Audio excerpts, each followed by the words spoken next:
Alrighty, guys. Thanks for hanging out through that nice little break. One more game left. We have Noobs versus Horizon. Someone will have 6 points. Someone will not. You know, it's not like, this is dire. This is going to be like, oh, well, someone's going home. We kind of already saw that.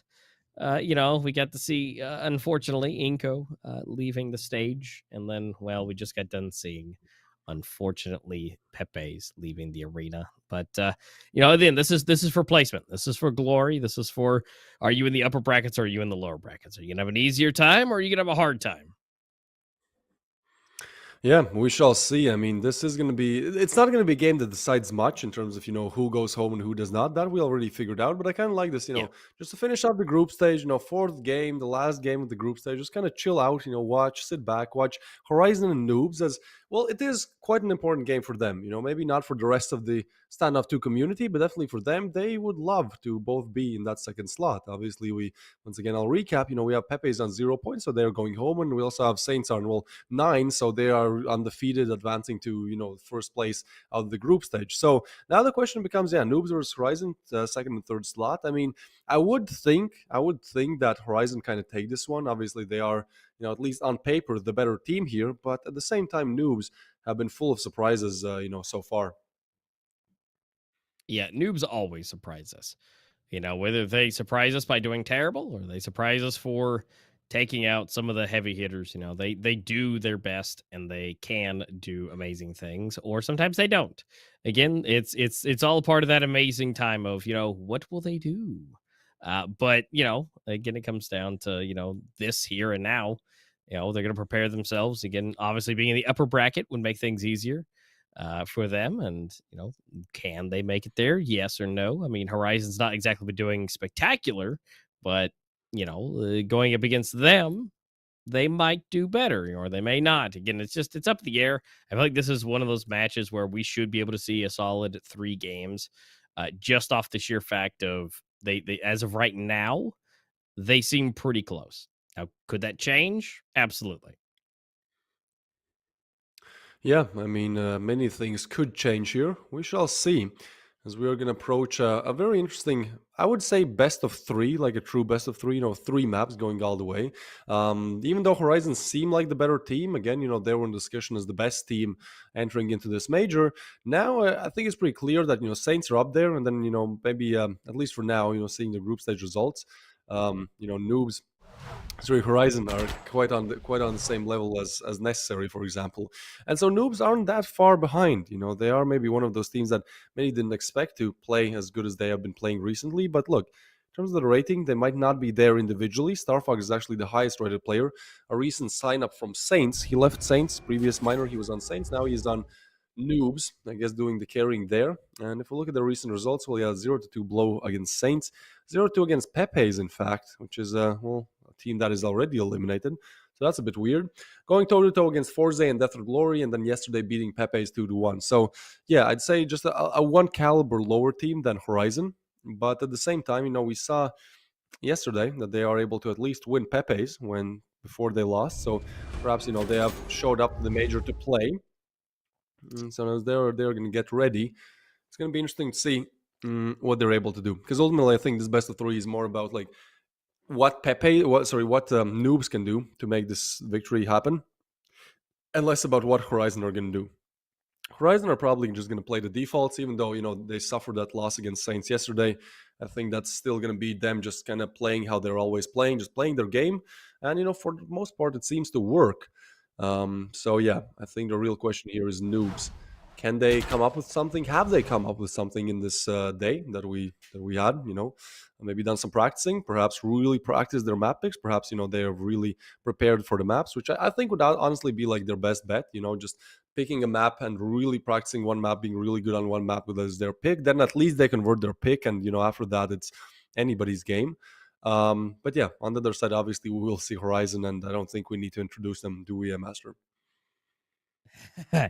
Yeah, maybe not so much. Horizon, the team's been around for quite a while.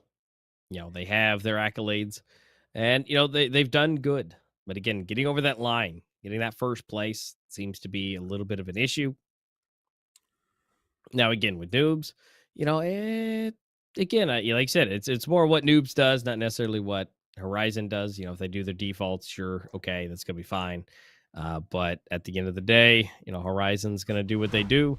Now, if you're a noob, you probably want to go ahead and choose Rust, because Horizon, as much as everything looks good for them here, their ratings look good, the KDs look good, and everything across the board looks great.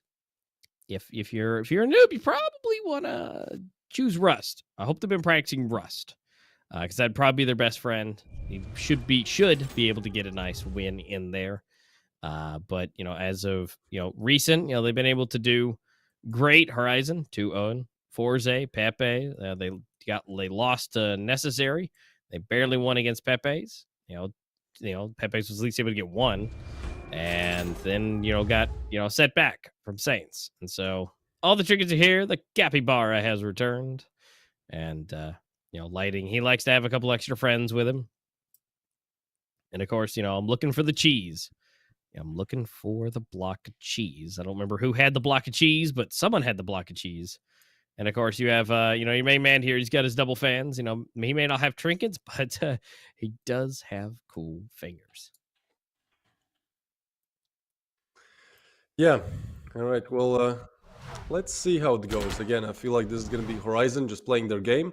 One player that I do want to point everyone's attention to, perhaps, is Necro. He has been leading Horizon behind the scenes and obviously in game as well. And I think it's a completely different kind of way how Necro leads them, right? Like when we look at Gentleman, he's very kind of charismatic, but also the emotions are high. He's very emotive. You can see he's like being charismatic overall. A lot of emotions every time we see him, and obviously I think he leads the team in the same manner where he's like, okay, guys, a lot of passion and all of that. And I think that can work. And I mean, so far it definitely has worked. But I would like to point everyone's attention to the other side of perhaps Necro.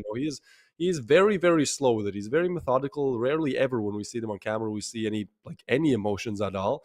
And I think that could ultimately be the thing that works out for them because, when the emotions are high, when you're, on a roll, you're definitely on a big one, but then also if you're beaten down, sometimes all you need is that cool, calm, collected in-game leader who's just like, yeah, sure, we lose yesterday, today we win, and we make it to the playoffs, we win the whole major. I feel like that's probably the manner and tone in which Necro explains things, as we will see what maps we will have here. Dune banned, Zone 9 banned as well, as Horizon will have their first map pick coming in, having them a little bit of advantage. This is going to be Sakura picked by Horizon, and then after that, we will 100% see Rust. Yeah, King's noob map. there it is. That makes total sense. That makes 100% sense. Breezes or Decider. I'm honestly surprised that noobs are even allowed to pick Rust. If I was Horizon, I'd just ban it straight up. I mean, plenty of heartbreaks happening on Rust. Yesterday losing 0-10 against Saints. So today, I mean, it's going to be an interesting one. I am really excited actually to see Rust, to see if Horizon are able to adapt. And probably in a day it's going to be hard, but still, Rust is going to be a really fun map to watch. But first off, obviously Sakura, and we'll wait for that. Let's maybe throw out some ideas. Speculate a bit why Horizon don't ban Rust immediately. My guess would just be that they don't like Dune even more. That maybe on Rust, as bad as they played yesterday, they have more strategies. They kind of know how to approach it. But I feel like for Dune, it could be just one of those maps that showed up in the competitive pool, and they were like, well, we don't like it, so we're never going to play it, and we're always going to insta-ban it. And when they do that, that does leave that opportunity up for Rust. I think Horizon is also one of those teams that's not really a versatile team in terms of the fact that maybe they have 3 or 4 maps they're really, really good on, and then they have 2 or 3 maps where they just can't do much on. We've seen that, tail come into fruition many a times. So yeah, we shall see. I mean, Sakura definitely is Horizon's map. It's a map that they like playing, and that honestly most teams like playing. So it'll be interesting to see what they are able to do on Sakura, as obviously that is going to be Horizon's first map. And I think that gives them also a pretty big advantage in the series, right? Because noobs, again, are operating from a disadvantage here. And so oftentimes it's very hard to play as the underdogs, and then you have to start on your stronger opponent's map pick. What do you think about all that? A word soup there for you, Master. Well, I mean, I feel like Horizon kind of shot himself in the foot. I feel like they should have just, banned Rust. Like, I just don't want to feel it. Like, Dune, you could have just shottied your way. Like, there's no point in banning Dune right off the bat. I mean, you have the aim. You're good players. You're telling me you can't aim a shotgun? They could have 5-man shotgun the whole game, and you'd actually probably still do pretty good. But, regardless, I digress. They banned it, and it's gonna be good. And well, we get to game number 2. That's going to be the real telltale sign. I mean, we're gonna see obviously Sakura first. Both teams are well versed in it. I would say this is probably one of Noob's best maps, if not the best map for them. And yeah, I mean, we'll see how it goes. Horizon picked it. Now, if Noobs, clean house, well, that's their own fault because they chose it. And like I said, I feel like there could have been a much better pick that would more, better suit Horizon, and it would be less of a suit for Noobs.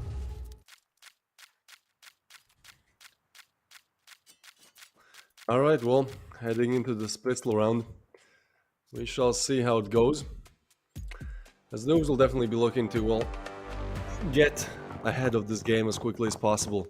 Again, we just talked about how they don't want to be a map down, they also don't want to be many rounds down. So, Horizon, maybe a slower approach to things. Slowly trying to take just some, not even mid-control there.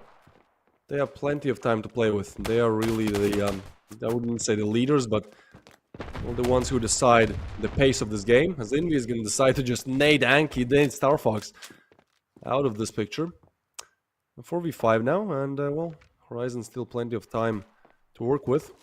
Many sites to explore. Seems like B might be the call, or even fooling me. Checking some util.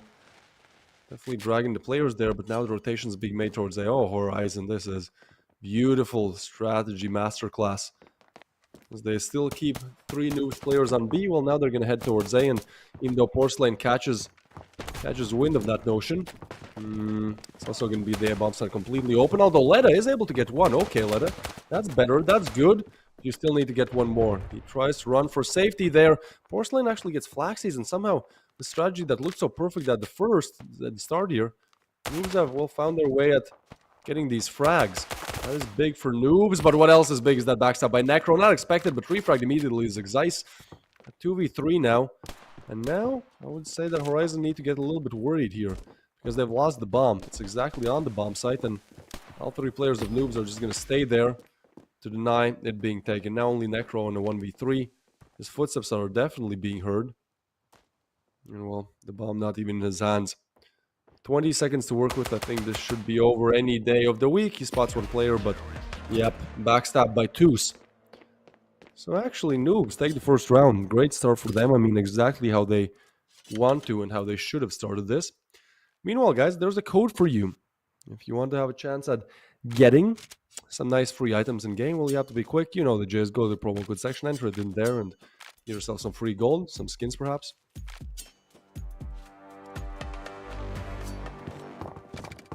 Yep, so go and get the extra goodies, and here we go. Rock and roll, Noobs on one, and buying up to lock it down again.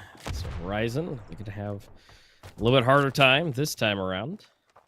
But, you know, that's okay. Sometimes, you know, again, you can't have all the things every single time. And so I'm going to reset, try it again. All right, so... I mean, they're maybe kind of sort of looking at A little bit. There's still a minute and a half, so nothing too crazy. Anki opens up. Take it down Necro. And so we're down to 3 players. Clears the B site. And now the rotation's coming in to B. Well, maybe they assume they're going at A. Flax is getting taken down, and now it's all up to Lighting and Envy.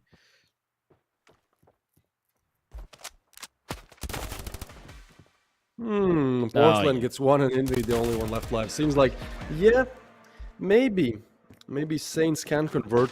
Only pistols in their hands, but when it comes to Horizon, that is not something that they've been able to do for now. So they lose literally all players, not even a single player taken down from Noobs. And I mean, hey, again, this is Noobs. Great start, great crack at the game so far. We'll see what happens when we actually get to the real ref rounds. This is usually when the fun starts, and this is again where lesser teams crumble at that first side of rivalry on the other side. Yeah, because this is where, you know, big things can happen, but also, you know, it could crumble all the way down. Horizon not exactly in the best, you know, buy here. They don't exactly have a lot to work with. They haven't done a whole lot in the pistols either, so, you know, again, less money to work with. Necro, on the other hand, actually, and Envy, able to get 2. Working at Envy, 3. And Porcelain is able to get 1, but Flaxy sprayed through the wall. And, well, as I say, they're not in the best position. They shut me up. And they just, Envy decides to take everybody's face off. Yeah, so this is what I was talking about. As soon as you get those rifle rounds, well, things change for the worst for Noobs. Because now they're still able to buy up. But look at that, $200 on Toos, and that's going to be it. Talking about Toos, yesterday, I feel like he was one of those Noobs players really showing up big time, right? Like, 2 new pickups for Noobs since we last saw them in the minor. That being Porcelain and Toos, of course. But Toos has been really showing up. In most games, more often than not, he is either the MVP or just the highest ranking player on the team. And so that might be that one thing that Noobs can hold on to. Meanwhile, Porcelain, the other pickup, doing good so far, and Poos actually falls. Only to be refragged by the other pickup. Oh, Porcelain for the double Necro. Quick refrag there. Still a 2v3, and Exis is still alive as well. He's on 0 frags, but he's also, well, now I believe the highest rated player in the tournament, as Bad Dark has been eliminated already. So, with Exis alive, you can never really count Horizon out. Only thing is that the bomb is dropped. But still, a minute 15 to work with. So if anything, I feel like Horizon are probably just going to wait for Noobs to perhaps make a mistake. I think they do know where these players are, so working at a disadvantage. Meanwhile, Necro working all the way around here. Exai just trying to remain alive, and yeah, Necro tries to, well, go for a backstab perhaps. Probably going to try to both push at the same time. That would be my guess, and I think Anki knows. What does he? Oh, he takes out the nade. That's a big damage there done on Exise. Well, he answers with more of the same, drops down smoke as well, just so he isn't really that isolated. As well, seems like Necro now have made his rotation. He might be ready to peek in the bomb site now. I like how we're always just, the spectators just looking at Exise. He knows something's about to go down. And actually, somehow, how has that happened? With the bomb down, there was a rotation more towards A. That is just weird. I did not expect that, but well, seems to be the case. And Necro catches some damage, still remains alive. Exise actually is going to get the plant with the molly down there. 7 on the clock as Anki gets one. No, he doesn't get the plant. bomb does not go down. Yeah, it was so close there, but in the last second eliminated. And now Necro is going to save the AK, but Noobs still stay strong. So even though they lose that initial rifle round, seems like they've found their footing in the second one, putting 3 on the board now. And well, if the cash is looking great and good in Noob's department to go for another buy, seems like on the side of Horizon, they are gonna opt to go for a buy actually. But what kind of a buy? FAL is a Deagle and not a Glock, right? Envy, yeah, okay, another FAL. So, well, putting literally all of their cash in this round, $0 all across the board for Horizon. Question is, can they make it work? Yeah, can they make it? I mean, Noobs is, I mean, they're locking it down, but yeah, well, Anki's already down, so that's good. Well, opening up the size, Exise able to take down 2s. Beautiful. Now it's 3 versus 5. Bomb is down. Let's see if they can open up some of these. Envy, surprisingly not. Now again, the site pretty open, but they don't know. Right around this corner, will FORZE be able to get it. He does. Pushes for lighting, but then Flaxy comes for him. And oh no. Yeah, getting deleted by the Deagle. And well, Letta, unfortunately, out in the open, gets taken down. So that's going to be 2 for Horizon and 3 for Noob still. And well, unfortunately, based off the money, especially the Porcelain with $1,500. That's not going to be good. It's probably going to be equalized after this.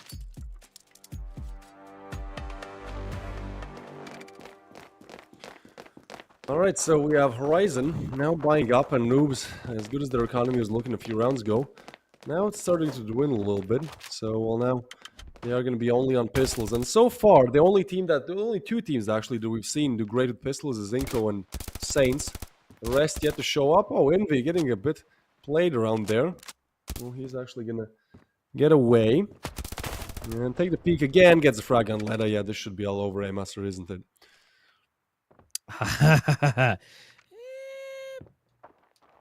Probably. I mean, might be able to get something fancy, maybe. But when I say maybe, more like no. You know, Star Fox, he's got 1 HP, and yeah, he gets deleted out.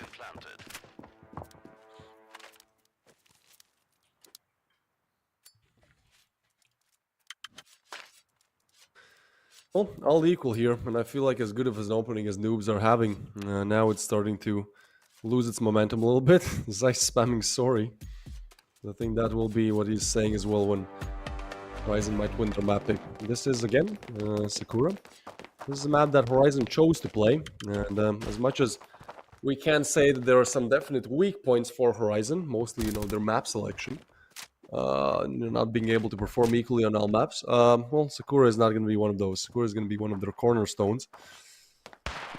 And so, I think it becomes increasingly harder for Noobs to even get themselves the lead in this round. Star Fox, though, catches Zeiss off guard. A recent pickup from Saints now making its way, making his rounds on Noob's side. Currently the highest rated player on Noobs. But Porcelain is on 9 kills. Another recent pickup.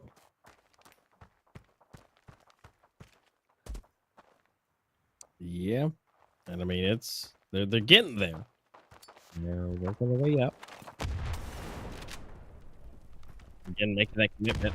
There could be maybe not as bad, but eating that name as a snack. And will they continue to push though? Maybe go through mid, get their attention a little bit. Might help them out. Oh, no, they're going real slow. But they got 45 seconds left. You know, there's not a lot of time to work with. They got to make a choice.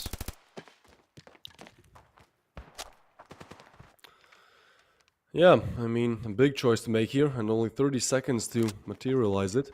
It seems like this is an interesting play, right? Like, we have Flaxies as on site. And now the rest of the team starting to move in as well, but again, it's 20 seconds. We've seen plenty of mistakes, plenty of times where when the time is low, you're not exactly able to plant. You know, one good molly, and that bomb site is not ready for being planted. But Necro, meanwhile, finds Leda, but still time, guys. Finally, they get the bomb down. 3v4 unfolds. And we'll have Noobs somehow losing control of this round, losing control of this game. Even Envy and Flaxeasy within with a double, and only Twos left alive now. I might have hyped him a little bit, but at the same time, this is not much that he can do. He gets Twos in with a double. Question is, will he go for it? I guess he will. Yeah, why not? But taps the bomb, gets a third hold down. This is still possible. Tucson for the 1v4, and he's just gonna hold it. He's gonna try to spin around the Necro to the night. We've seen so many great 1v3, 1v4 attempts, but somehow it always ends in that 1v1 scenario. As even though Horizon lose a lot of players there, way more than expected, Necro is gonna stay strong. The in-game leader leads from the front. So Horizon finally put themselves in the lead. You guys have a chance to redeem a code. It's on the screen. You know, just go to the promo code section, get yourself some gold. But that being said, it seems like Horizon have finally shown us why they picked this map. 4 on the board and almost a freebie round now coming up. Yeah, and you know they're working on it. They're bringing it up. They're now in the lead, and now it's actually down to Deagles, and they should be able to take not just one round to lead, but at least 2. And then they'll have to try and fight it out some more after that. But, they're looking to take a nice lead. Little do they know they're right beside each other and gets flashed immediately and just deleted. So, it's just kind of bad things are happening. Oh, and not even with the shoddy. Oh, that's just unfortunate. And now, well, last possible chance, really. Pulling out everything they got. Trying to equalize it to a certain point. Yeah, I mean, Horizon, this is going to be an interesting one for them, as obviously they want to convert their map pick, right? Like, as much as we think this is going to be, could be even a two map affair for Horizon, but at the same time, they have had their shortcomings. I mean, again, they don't look as indestructible as Horizon do. And so, definitely be good for them to at least convert their map pick with ease, you'd say, so that they can move on to Noobs map pick and probably make it close. Other side of things, I mean, Noobs, again, we haven't seen greatness from them, but suddenly sometimes we've seen flashes of it. We'll just say that. Yeah. I mean, there's glimpses of glory, and well, again, we'll just have to see who can convert what here. That's going to be great for Star Fox and Letta, able to get one each. Looking to make it as close as possible. This could be a 4-5 switch, which, again, could be best case scenario for them. But again, it's not over yet. There's still Necro, Envy, and Flaxy in game. They're still alive. And the bomb's not in the worst place. It's still recoverable. It's not. It's out of harm's way.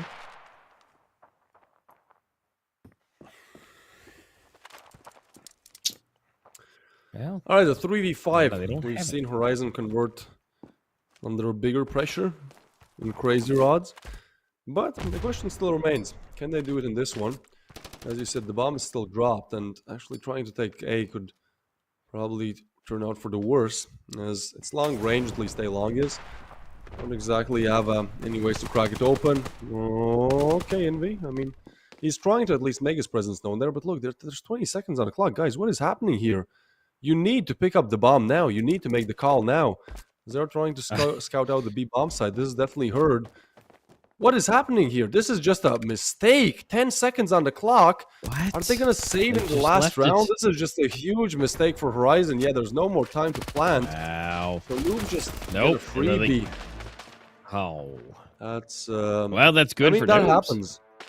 Yeah, I mean, sometimes you're just so involved in the game that the seconds run by, and well, when players are like that, well, sometimes tend to not notice the clock. But still, I mean, this is not something you can just make happen. This is not something that you can allow. You're definitely looking to put yourself as the best team of Standoff too. So a very huge mistake there. I mean, not really that costly, as there was still a 3v5, most likely not going to be able to be converted for Horizon, but yeah, just a mistake. Let's just call it that. Hopefully put it in our past, and now let's look to the future with a brighter smile as we approach the pistol round. Horizon are looking to, well, get that smile after winning it. Noobs, however, on the T side of things, let's see what they're able to do. Seems like for now, a slow approach as the bomb is going to be dropped towards spawn. Yeah, it looks like they're going to try and find something, some kind of opener. See what they can find. Again, something to indicate where they can go. I mean, and of course, we get to see it, but A would be a great option. But of course, they don't know that. And so they're going to make a choice. They've got the bomb at least. And what I assume at the point where they are, A is where they want to push for. And again, not bad. It's a 3-2 split, and this would be a great opener, pistol-wise. And so, basically 5 versus 2, it should come out plenty. And as we roll closer, the time's going down. We're about to go sub 1 minute, and they're making their way in. Anki's trying to get any kind of information here. Might see some motion, some movement on the other side, but they're gonna smoke it off. Oh, Necro's coming from behind. Necro. Oh, Star no. Fox and what a shot! That is so precise, crisp, and he goes for another. Still stays alive, but he has done enough. But he's still looking for the third here, as he is going to be spotted. The bomb is still dropped, and Horizon have to go for the defuse here. A nade comes in. No, boy, what is going to happen here? That's the real question. I feel like they know where Anki is, but at the same time, they're just going to go for the defuse, but got enough. The bomb is Toos. A double kill for him, and a triple for Toos to make it all work. Again, the new pickups are really making the rounds here. Oh, man. Toos is on 10, and same for Porcelain. In fact, Star Fox is the only one maybe underperforming a little bit from the new pickups, but, it's everybody's game at this point. Sometimes you just have a bad map. It seems like Noobs are having quite a good map. On Horizon's map, they have equalized it. And now they're looking to take the lead, especially with Horizon being only on pistols. It shouldn't be too hard of a task. Yeah, I mean, this is something that should be good. Noob should be able to gain a little bit of a lead. And now they get to see. They're going to rush up in here. B-sides, they're going to fly. There's only one person close by, and that's going to be Necro. Oh, but wait a minute. Okay. So, 2 going down. Make it 3. Make it 4. And all that's left is Necro, and he is able to get 1. Still surviving with 14 HP. But not a whole lot that can be done. Oh, when the grenade comes in from the sky.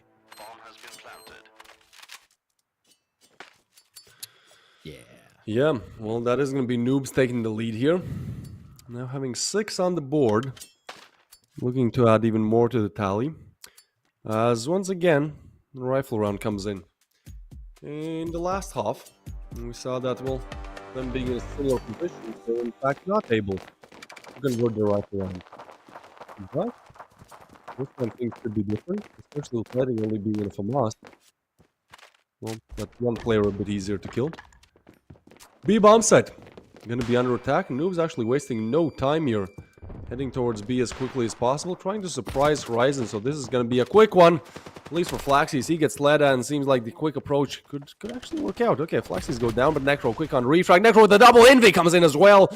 And Horizon have denied the fast approach. Necro even goes for the aggressive peek to eliminate the third one. And so we're all tied up once again. Yeah, Horizon's not going to let this go easily, although Noob's putting up one hell of a fight for it. I mean, again, they're doing great. Again, that's a huge contender here. But the fact that Noobs is able to put up such a heavy fight is fantastic. I love to see it. They've got the fighting spirit. But again, Horizon's having a hard time. And, if Noobs takes it here, not saying it's guaranteed on the next game.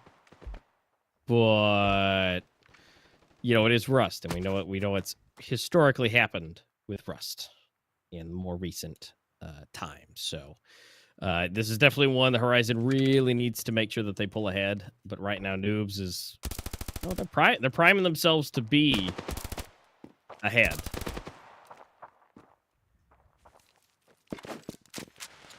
Yeah, most definitely.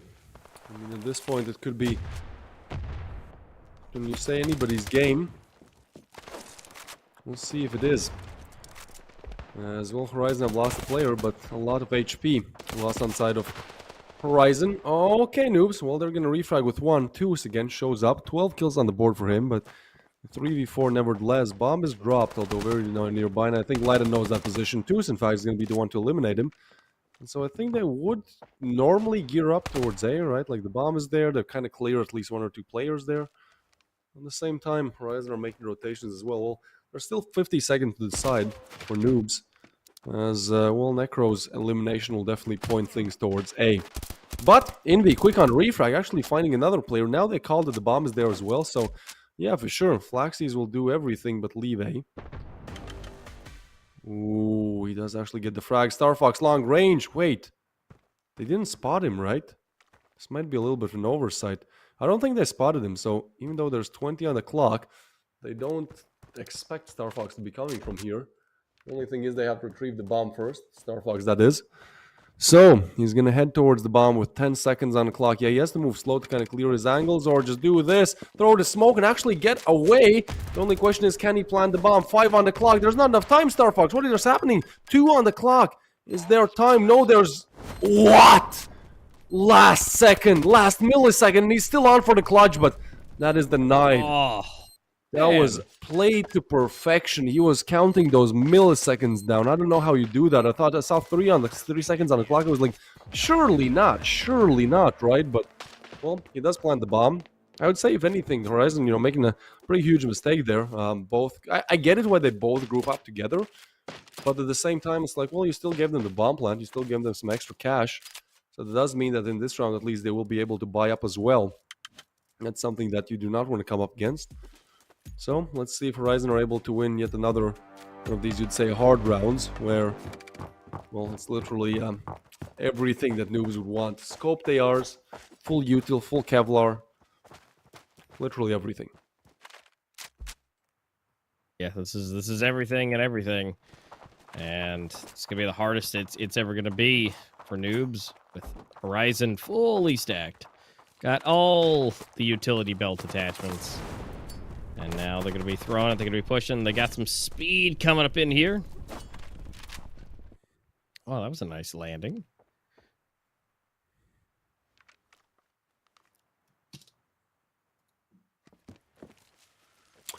Okay, well, a P comes in. Some frags coming in as well. So now a 4v5 situation. That's what we have on our hands. The question: where will it go? A is under attack. Noobs have almost made their way onto there. And actually, Horizon, even though they have a player advantage, they haven't exactly gotten notion of this. So actually, Noobs could even surprise them. I don't think they expect them to be so far pushed up. For some reason, some weird reason, I mean, Noobs are struggling with the bomb plant. They have decided to just not commit to it just yet. When actually, yeah, Leda surprised them. Porcelain gets Flaxies as well. Horizon are left dumbfounded. They did not expect Noobs to be so far up, and now still the bomb is there. What is okay? That gets dropped. Anki is gonna drop the bomb there, but I think Lightning is still having a fighting chance in this one. So he will take the peak, spawn a player, but get away. Envy to be eliminated, and I think this is it. A 4v5 turned into a 2v3, 1v3 for Necro once again, same as in the pistol, and this time he just straight up decides to save. There's $1,000 to his name, but for the rest of his teammates, the buy is not possible, so it only makes sense that he should at least bring that one rifle into the next round. See if perhaps Horizon want to buy up, as this seems like we thought it was going to be pretty one-sided, but even on Horizon's map pick, this seems to be a very, very close affair, Master. Yeah, it definitely is. And I mean, again, this is Horizon's map pick, and Noobs are keeping it as competitive as possible. And as of now, Necro is gonna live to see another day, it looks like. But right now it's even. And again, it's as close as it can be, even though, it's not looking the best right now for Horizon. They're kind of on the ropes a little bit as far as their money goes, and Noobs might be able to convert it here. If they do, it's going to be fantastic. And to be able to, again, go ahead and get into the lead once more. And then, technically, that should go down into an eco for Horizon if they take it, and then push them to match point. So, again, that's prime real estate, but that's if they can do it. Now, they have everything. Everything's going for them, and Porcelain is doing great, except Homeboy's got 3 HP now. But look at him. He's 15. Toos is 13. And everybody else trailing with 8, 5, and 4. So, these two players are just making everything happen for the side of Noobs, and again, they show no signs of stopping. Yeah, this is interesting turn of events now, as Lighting and Zeiss are going to get 1 each. We're down to a 2v4. Porcelain going to take the peak, but doesn't exactly spot anyone, so I think this could be a round for taking for Horizon. Ooh, some nades. Exchanged. And such an important round, but only a 2v4 now for Noobs. And Porcelain actually nades Lighting out of the sky there. Oh, and he makes Even though it Anki out. and Porcelain are low, yeah, they are still alive, still kicking, moving towards that A-bomb set. Now Zeiss, the one player that was a standout in all first games we saw this day. So he has to show up, and he does not. Zeiss falling short once again. Suddenly a 2v4 turn 2v2. And as low as Anki and Porcelain are, they are making this one flawless. Not a single bullet they've caught. Gonna plant the bomb as well, and they let the bomb be planted. Horizon, this is not good at all.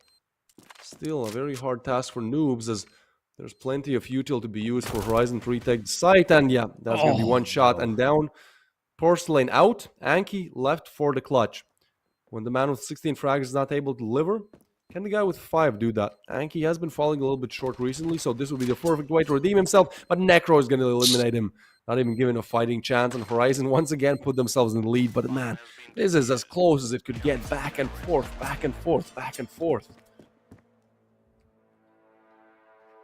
Yeah, it's hard. When you have 3 HP and 13, one bullet will take you, it'll do you in.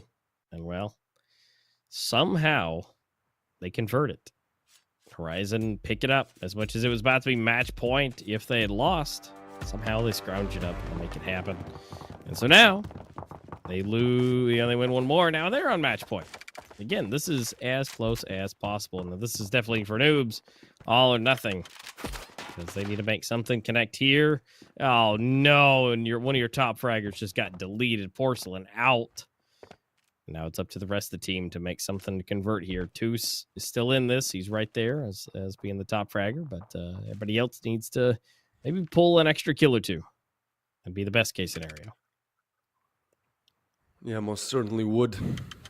We'll see a 3v4 unfolding. Okay, Necro. Yeah, he's going to get an easy one on that. A 3v5 now, and it seems like as close as Noobs are pulling it, as much as it seemed at one point that they could even cause a huge upset winning Horizon's map pick, now we start to see why Horizon picked it. Oh, Zeiss, there you go, buddy. Showing up, 10 frags to his name. Normally you'd see Zeiss in the double digits long before, but in this game he has been struggling, but seems like, well, when you need him, he is going to show up at least for one round. Gets a crucial double there to, well, stop the round dead in its tracks. Anki 1v5, last time was not good for the 1v2, and this time, even though the HP is there, I don't think the confidence is. So, 1v5, 40 seconds on the clock, and at this point he's just trying to take as much damage, as much players with him. Actually, look at this play, he gets one, and now he's on to go to B. I think he's expecting somebody to actually be on B, but well, there's nobody. Yeah, you better looking in Indy to eliminate him.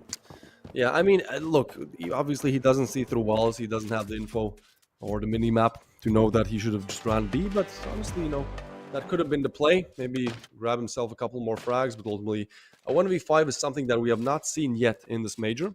In fact, we've only seen one 1v5.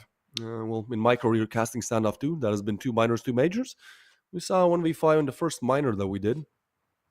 But Apart from that, nothing much. As we will be looking at Horizon on 9. Match point for them. And Noobs really having to figure out how to exactly get this one over the line. Because they were so close. Alright, like this was, I believe, 7-6 for Noobs. If not, then they were at least equal, 7-7. But now they've given Horizon 2 rounds, and seems like not only that, but also a very big chance to win this game. Yeah. I mean, that's the biggest thing is, they're 1 round separated here. And as we move forward, they're rolling into it. They bought everything they possibly can. Only $200 left in the pocket. And they've got to make this count. They're pretty much running glass cannon mode. 2 of them have no armor, no Kevlar, no nothing. While there's 3 that just have body. Again, they're going up against Horizon. That's maxed out everything.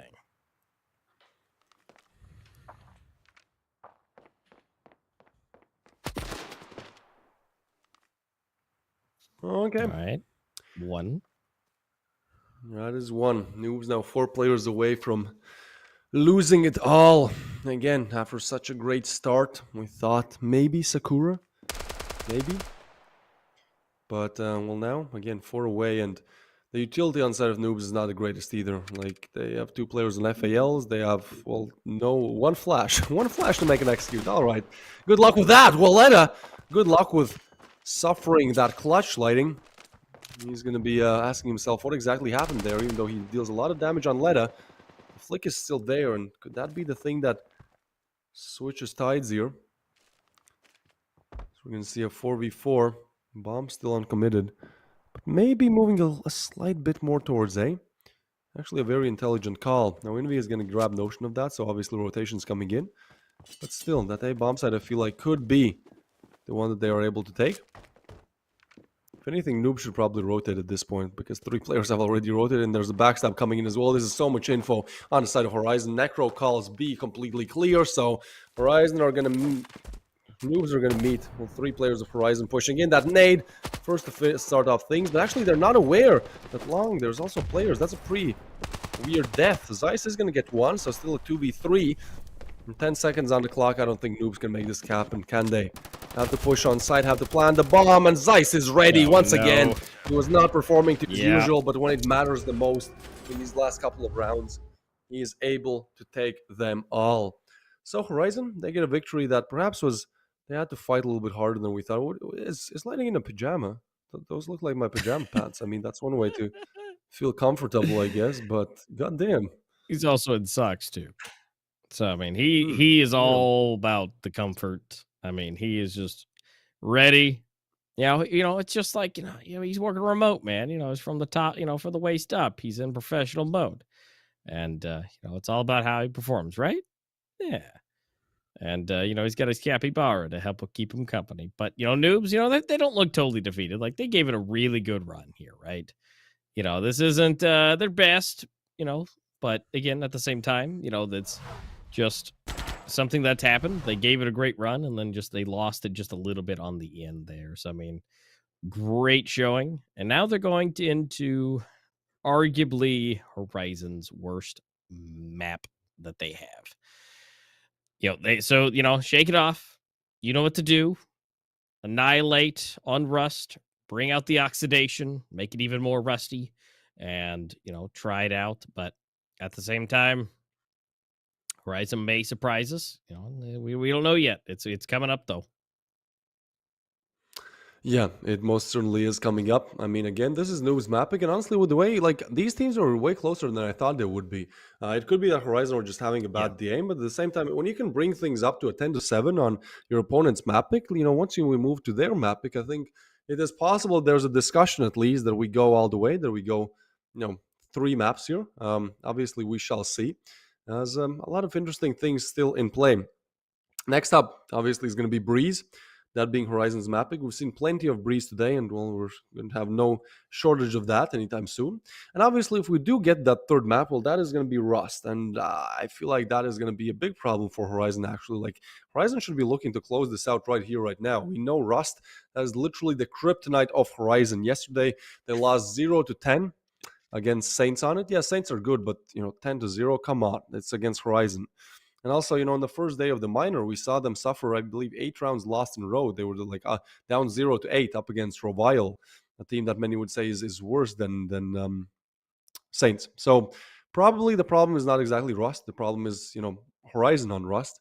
And so I think if we go to that map number 3, it's even possible that Noobs win it out. And as obviously their Rust is not anything amazing, but it's better than Horizon, I'd assume.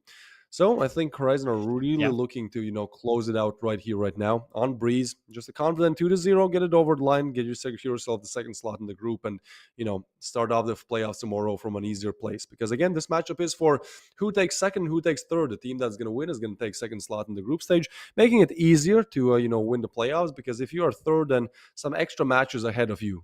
That's definitely not a position you want to find yourself in. So we shall see how things go. Next up is going to be Breeze, potentially our last game of today, but I mean, things could change as well. Yeah, again, that's the ultimate thing is, this is where Horizon, like I said, want and should close it out. So they don't, that's just where we're headed. So it's can they do it? Ultimately, Rust is going to be, like I said, it's their kryptonite, and I don't know. It's just it's hard to say. But what we can say is that this map with Sakura was fantastic. They did great jobs, both sides, and ultimately keeping it super close all up until the end, or Noobs just kind of, let it go a little bit. Things happen. I say let it go, but, it's really Horizon kind of stepped it up. I mean, they were really executing their gun duels excellently, and, it comes down to that play. And if, they kind of, slow build. Some teams are slow build, some teams just start right off the bat, and Horizon is definitely a slow build. And they started figuring things out. They started figuring out their moves, their plays, and exactly how they wanted to go up against Noobs. And just ultimately at the end, even though we got to see some beautiful shots here from like Letta, who just so good in that pistol, just slowly dwindled as time went on.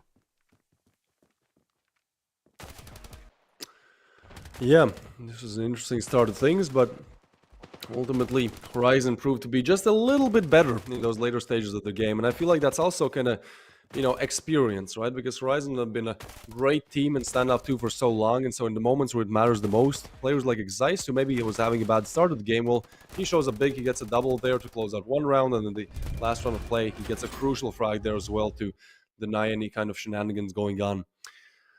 So, we can see in the scoreboard as well, it's actually even in Necro with the highest rating, the only player breaking 2 on the side of Horizon. The in-game leader leading from the front, seems like. Something that Gentleman was doing today as well, so it seems like, as we approach the late stages of the group stage, the in-game leaders just activate. They understand how high the pressure is, and they understand that they need to be that, extra one showing up in the individual department as well. Because usually we'd see Necro doing all right, middle to the bottom of the scoreboard, which is totally fine. Being an in-game leader is a daunting task on its own, combined with the getting frags, it almost seems impossible. But for Necro, this game, it seemed easy. So we crown him the MVP. All love, says Necro, as he destroys the first map. Well, moving on to Breeze, we shall see if things stand, because, yeah, it's going to be interesting. I kind of feel like Exeist has to show up. He is, after all, the highest rated player in the tournament. And so Necro, we might sometimes see, performances like this once from him, but I don't think you can really depend on Necro as a consistent MVP, as a consistent fragger game after game. That's not his job, after all. That's kind of Exeist's job. That's a star player's job. And so, heading on to Breeze now, we kind of have to wait and see if Exeist is able to perform the way how he did in the first 2 days. Yeah, and that's again, it's going to be huge. To see how they're able to do. I mean, the fact that Necro was, rolling through and it was able to make all these types of things happen. Again, fantastic. But as everything has to kind of come down to a certain point, we have to kind of give it some time, let them refresh, let them redo, and then as we go into the next map, they can be ready to go. And it's gonna be a good time. Regardless.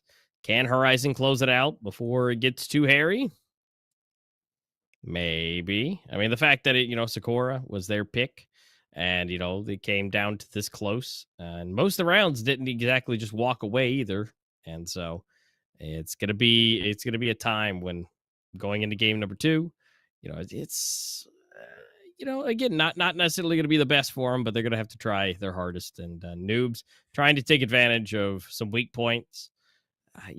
Might as well see how it goes. But if Horizon is somehow able to clutch this up, and that's going to be it. Noobs will unfortunately be on that lower bracket side of things, and as we go into the playoffs. Yeah, well, the one thing that might be saving Noob just a little bit is that the next upcoming map is Rust, and on Rust we've seen how Horizon do previously. Not exactly their best performance, as we talked about before. So, I mean, again, we talked about this being a 3-map affair. Before we even saw the map video before the previous game, and now I feel like with Rust being in the picture as the second map, like that's just not a map that we've seen Horizon really do anything on. Literally yesterday, nothing, not a single round. So yeah, I mean, it's possible that they've at least tried to go over the big chunks of the kind of the mistakes they made, but at the same time, you can't get good on a map in a day. And I would assume that Noobs picked this not because they're like amazing on Rust, that's their favorite map. I'd assume that they picked this because they know that this is the weak spot for Horizon. So probably Yeah. Noobs are not going to bring their A game either. But I mean, we shall see. As Horizon actually banned Dune as their first ban, they had the option to ban Rust. They had the option to not have to go down this route, but instead, they picked to ban Dust, and now Noobs, obviously, because of that, are going to pick Rust. So, coming up on Rust, once again, all teams already decided, who leaves, who stays. We say goodbye to INCO and Pepe's, but again, this is really for that second and third slot in Group B. As in Group A, actually, I really want to see the standings, after the day ends, after this last best of 3 ends, because we do know there's actually 3 teams on 6 points in Group number 8, and then 1 on 0.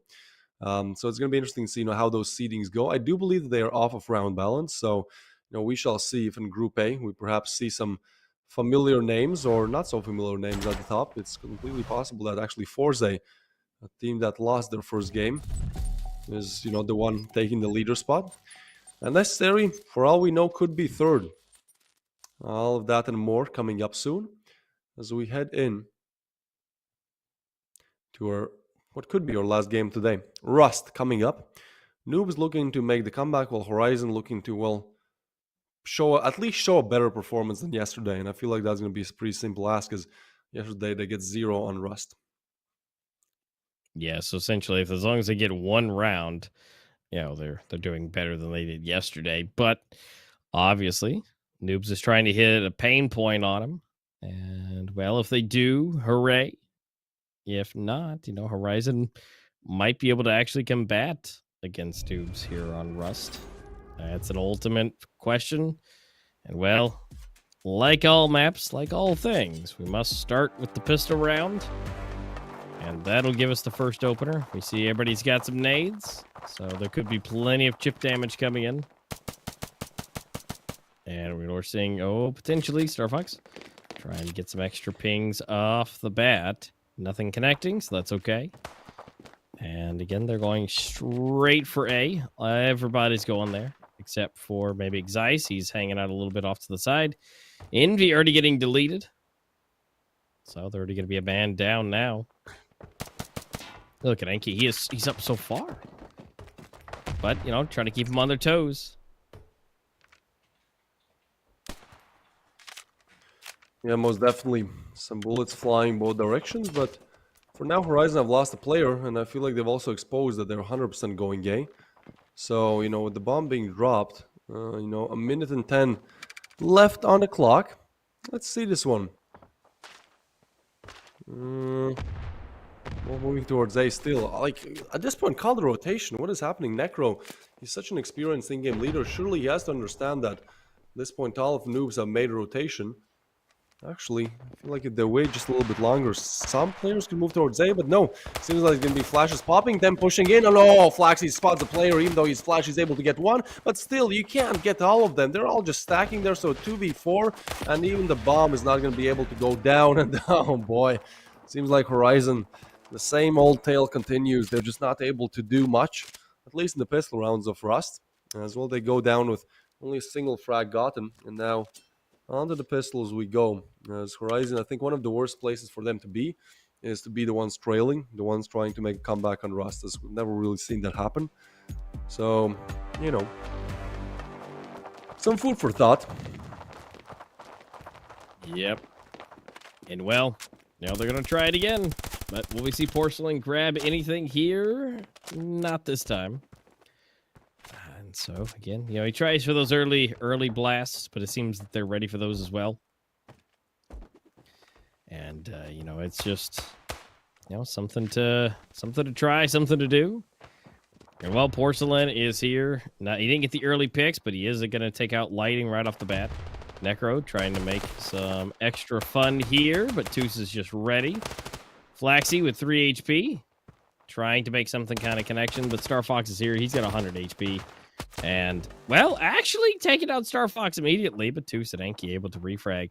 Now it's all up to Envy. He has literally 1 HP. Oh, and it gets sprayed through the wall. Goodbye to him. He falls, and that's Noobs on 2. Obviously, you do have a chance to still get yourself some free credits, perhaps some free skins. Do let us know, as this promo code will give you a chance to do just that. If you're quick enough, enter it in this shop section in Standoff 2. But we go on. Round number 3, and I think this is where we'll really see if Horizon have, you know, brought the same type of gameplay that we saw yesterday. Not really anything spectacular, or have they, you know, practiced even a little bit and redeeming themselves. Not banning Rust immediately, which I still don't understand. As you know, the pistol really could go either way. Same for the consecutive, but when it comes to the first rifle rounds, well, they've at least chosen the correct site. They're all going to try to push B, and there's only one player to be found there. Molly laid down, having to clear angles. They do spot that one, and Lighting gets a frag on Toos. That is Toos down, and Porcelain actually down as well. And suddenly we see a different Horizon. Flaxy stays strong on Star Fox, and somehow Noobs, well, they have lost almost everything here. Only Leda and Anki left alive, but, well, not for long. So a flawless round. Something that we did not see at all yesterday. Not even a single round, in fact. Okay, not flawless anymore. Leda is going to eliminate Envy, but other than that, it's still pretty flawless. Horizon crack open the B bomb site. Perfect call there. Only one defender there. You know, they eliminate him, and then one by one, the rest falls. So now, the question is, can they continue on with this? As, even though they're able to win the round, they're not exactly able to break the economy. That they have to do in this round, and then next one is a freebie. Yeah, and that's all going to be coming down. You know, they didn't get to break them all the way, but they definitely did some good work, some good times with it. Yeah, it's slowly coming down. It's coming into fruition. It's not going to be a 10-0, so that's going to be some of the best parts about that. So we're going to see at least it being a bit, you know, a bit more competitive, right? But, you know, we're just going to have to see where we stand as they go for the nice hard B push. There's only 2 players on the side of Noobs here, and a nade takes care of 1. And although Star Fox is ready, taking out 2, but gets refragged here, but that's just enough time for him and the fam to rotate around. Oh no, Anki. Okay, he's able to take down Envy. That's a crucial Necro, one. Not really able to. Yeah, it's now, but look at that. Down to... Excise is super low. They're not aware about Porcelain, though. This could be a huge backstab, even if they are able to get down the bomb site here. Ooh, hold on. Necro in the last possible second is going to look that way, but in fact, Porcelain playing this so smartly. He's not going to over-aggress. He's just going to hold. I think he believes that, yes, somebody might be watching this. So actually, Jiggle P comes in. Oh, this is down to timing, but I feel like Porcelain could have gotten this. Yep, that's a freebie. Necro goes down. He's never going to expect that. And now Excise. We talked about him, how he needs to show up. Well, now he needs to show up in such a big way and not even get the first one. Hanky to eliminate him and put Noobs on 3. So now I feel like Horizon's buy. Oh, that's going to be tough. I feel like they are going to call the buy. They are going to have another shot at this, but ultimately if they lose it, well, then that's down to a 1v5, 1 to 5 on the rounds, right? So not exactly where they want to find themselves. Yeah, Excise buys an AR. Actually, hold on. Okay, I mean, that's an interesting one. So Horizon do buy, but they don't exactly invest fully. You know, they buy just enough so that there's enough money saved in the next round where they can fully buy. And so that limited riflery and pretty much zero util, 1 nade on Envy. The question is, what can they do with it? I feel like they had one strategy that worked, which is pushing B, and then immediately after they were like, okay, let's do it again. It's nice, actually. We talked about how we need him. Well, he's good for 1, but nothing more. And so a 2v4 underway. Necro is going to be close, but I think expected. Now Scene. Oh, look at this. That is actually big. Ooh. He's going to go for the backstab and surprise. Star Fox still going back. He's not even picking up the weapon. Shoddy. This is going to be difficult, though. Close range. 1 more bullet needed. He does get the frag. Necro single-handedly making it work. The only problem? The bomb is on A. So far away, and that nade is going to eliminate 1. So now Flaxy's left in a 1v2. And again, I mean, this time he has to make it out of the bomb site. I know it sounds weird for a T player, but well, yeah, he has made his way onto the bomb site, but the bomb is on A. So, well, that's at this point the roles have been switched. Noobs are pretty much securing the bomb site. Yeah, and Letta gets a frag. Yeah. So as good as it looked, I mean, I really like that play from Necro. Great first frag, and then the fact that he just goes straight back, he doesn't even try to retrieve the rifle, just goes straight for the second player on site that he knows is there. Well, that's definitely a great play. Unfortunately, falling just a little bit short. But still, 3 players eliminated when you're on not a full buy round. That's great. And now they are able to be, well, exactly on that, a full buy. Even though there's 2 FALs on Lightning and Flaxies. The rest is on very good buys. I mean, util there as well. What's not there is the rounds. Yeah, I mean, they have plenty to work with. They have some stuff to work with. But again, this is going to be best case scenario. And what's crazy is Porcelain is so far up. They had no idea, and he's able to get 2 of them. And now retreating, but Porcelain is still half health, which is nuts. Oh, and that nade, it just Lightning eats it for breakfast. And that's not going to be good now. They're already at a disadvantage at this point. Basically 2.5 players at this point against 5. I mean, again, Porcelain took a little bit of damage, but nowhere near as much. I don't get it, Horizon. Why know. Why not just ban Rust? Why not? Like, Right? yeah, I feel like they could definitely do better on Dune. they're only like 3 rounds down at this point, probably 4. There's a 3v5, but it's like there's a different mistake every single round. There's just every single round something they have not accounted for. Sometimes a backstab, sometimes a position, and yeah, I mean, again, how much preparation can you really do in 24 hours? That's the question. So, well, it is what it is for them. As the bomb is dropped, 30 on the clock. I don't even know if Horizon want to go for this, right? Like, okay, actually call to go towards B. But the thing is, there's like no cash on them. So like saving 3 rifles, I feel like would be a smarter choice than going for a 3v5. And yeah, seems like that is what they're going to do. But then again, it's like a save call, but Zeiss makes the peak. Like, why? You don't need any kills.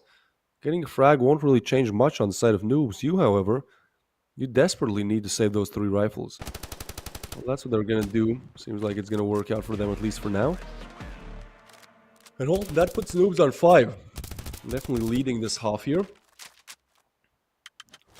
But Horizon, if they want to have a fighting chance in this game, I mean, they need to get up to at least 3, right? Like 3 rounds, I feel like, even though Rust is quite CD-sided, I feel like 3 rounds is what Horizon need on their side, right? So let's see if that happens. Meanwhile, I don't know. What can Necro really call in this situation, Master? Man, I mean, at this point, Necro has just got to... I don't know. I feel like there's, they gotta find something. But Porcelain is so aggressive. He just rolls up in there. He's able to take down Lighting, but he gets refragged. But Star Fox takes down Zeiss, and again, yeah, like what do you call at this point? And really, we've talked about it a little bit, right? You call a ban on Rust is what you do. I swear to you, they could do infinitely better on, I don't know, Sandstone. They do great on Sandstone. Why do you not just let that one stay in there somehow, or whatever? Just ban Rust and let whatever comes out in the wash come out in the wash. And it would still be better than this. It would be better than any of their last ones. Well, hold on. Necro. We have called the B bomb set, which is pretty much fully stacked, but at the same time, Nate eliminates one, but Star Fox still strong with a double. That's huge for Star Fox. He's low, but he does so much damage. As Necro is shut down as well. Not like this. This is a must-win 2v3. Star Fox and one bullet away from being eliminated on side, but just from that positioning again, you know, something that Horizon did not account for. A nice boost there. Star Fox gets a frag, and yeah, I completely agree with that notion. This is, I don't know what Horizon are doing. I'm like, I wouldn't say that I'm mad at them. I'm just like, guys, why? Why do you do this? Now it's gonna be only pistols, and that's gonna be noobs on most likely 7. And well, if they get that 7 for noobs, I feel like that could be all over. Yeah. Pistols. This is not the best showing of Horizon. You know, I don't know what has happened from, you know, the last minor to this major, but maybe it's practice. Maybe, you know, they just haven't been in the mood. Don't know what it is, but you know, where Horizon, they're even from the last major where they were the finalists and they made almost working on that reverse sweep against Saints. You know, it seemed like Horizon was the only ones who could compete against Saints. And then Necessary came out into the mix, and you know, Bullet Force was doing great, and you know, so on and so forth. So some teams have come up and some have gone down, and Horizon just seems to not being able to make any kind of conversions here. And now they're gonna buy up again. They're gonna try it again, but ultimately, it's if they don't get this one, we're looking at match point. Definitely so, and I don't really like. I want to believe, but I just can't, man. Like my brain is too rational. You know, I've seen plenty of Horizon suffering huge defeats on Rust, and again, in a position that you were not accounted for. Well, that is going to be one demise. We do have a 4v4 on the board, and Horizon are going to make the rotation all the way back to spawn. In fact, probably all the way to B.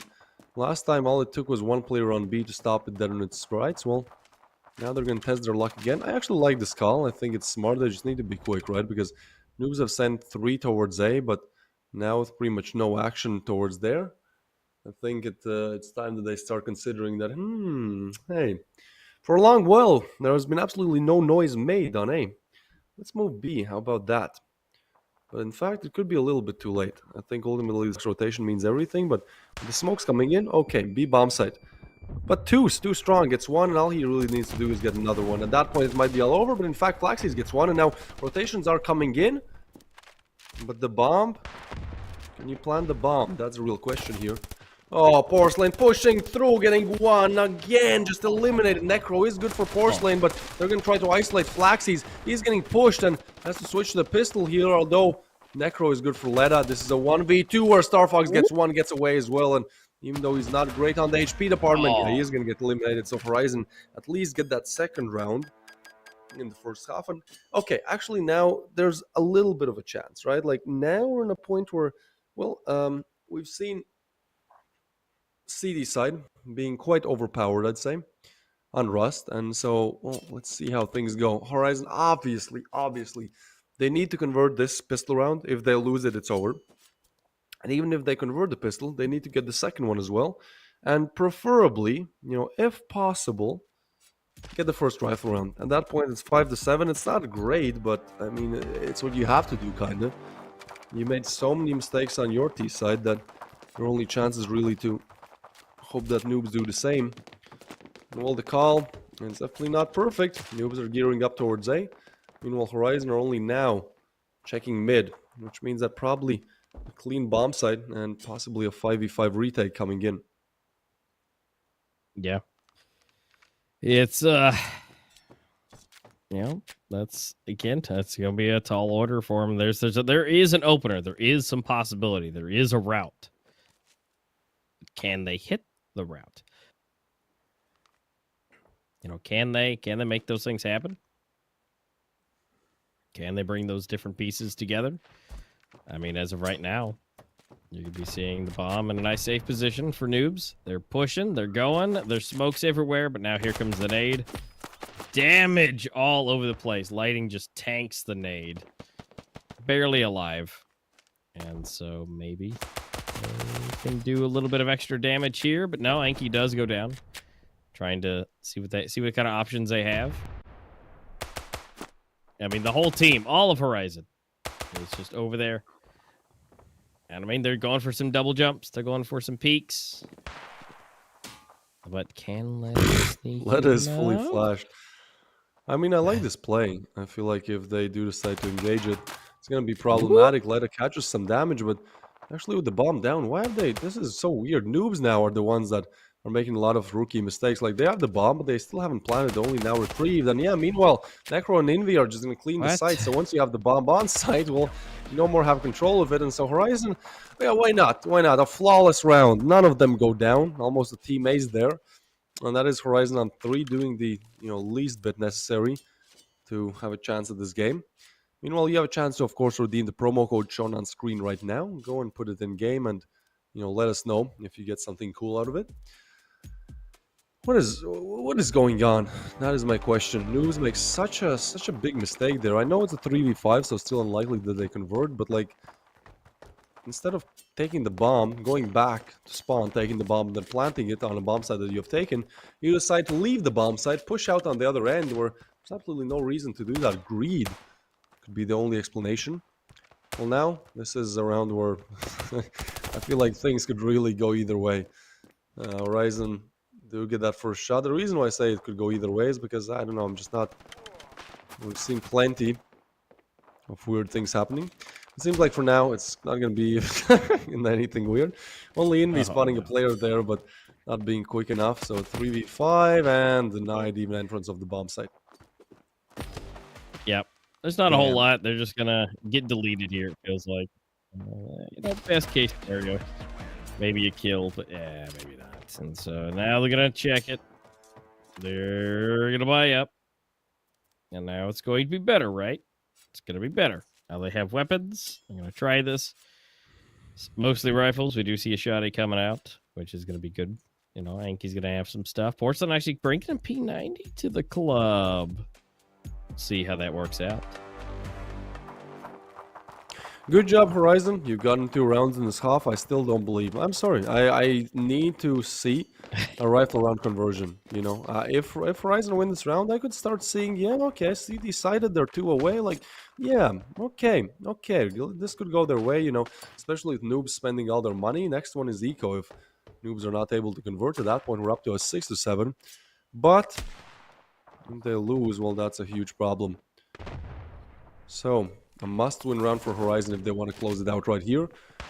Otherwise, we're probably going to go the distance. Probably going to go Breeze, but Envy comes in clutch. Envy with a double lighting with a shot on Star Fox as well, and suddenly Noobs are starting to crumble a little bit. This is their mapping, but so far, they have not had a crack at the T side. Everything that they tried has been shut down. Granted, only 3 rounds in, but a very unfortunate start to their first rifle round, where we should have seen a great execution, something that we had not seen before. We instead see Noobs just kind of falling apart a little bit.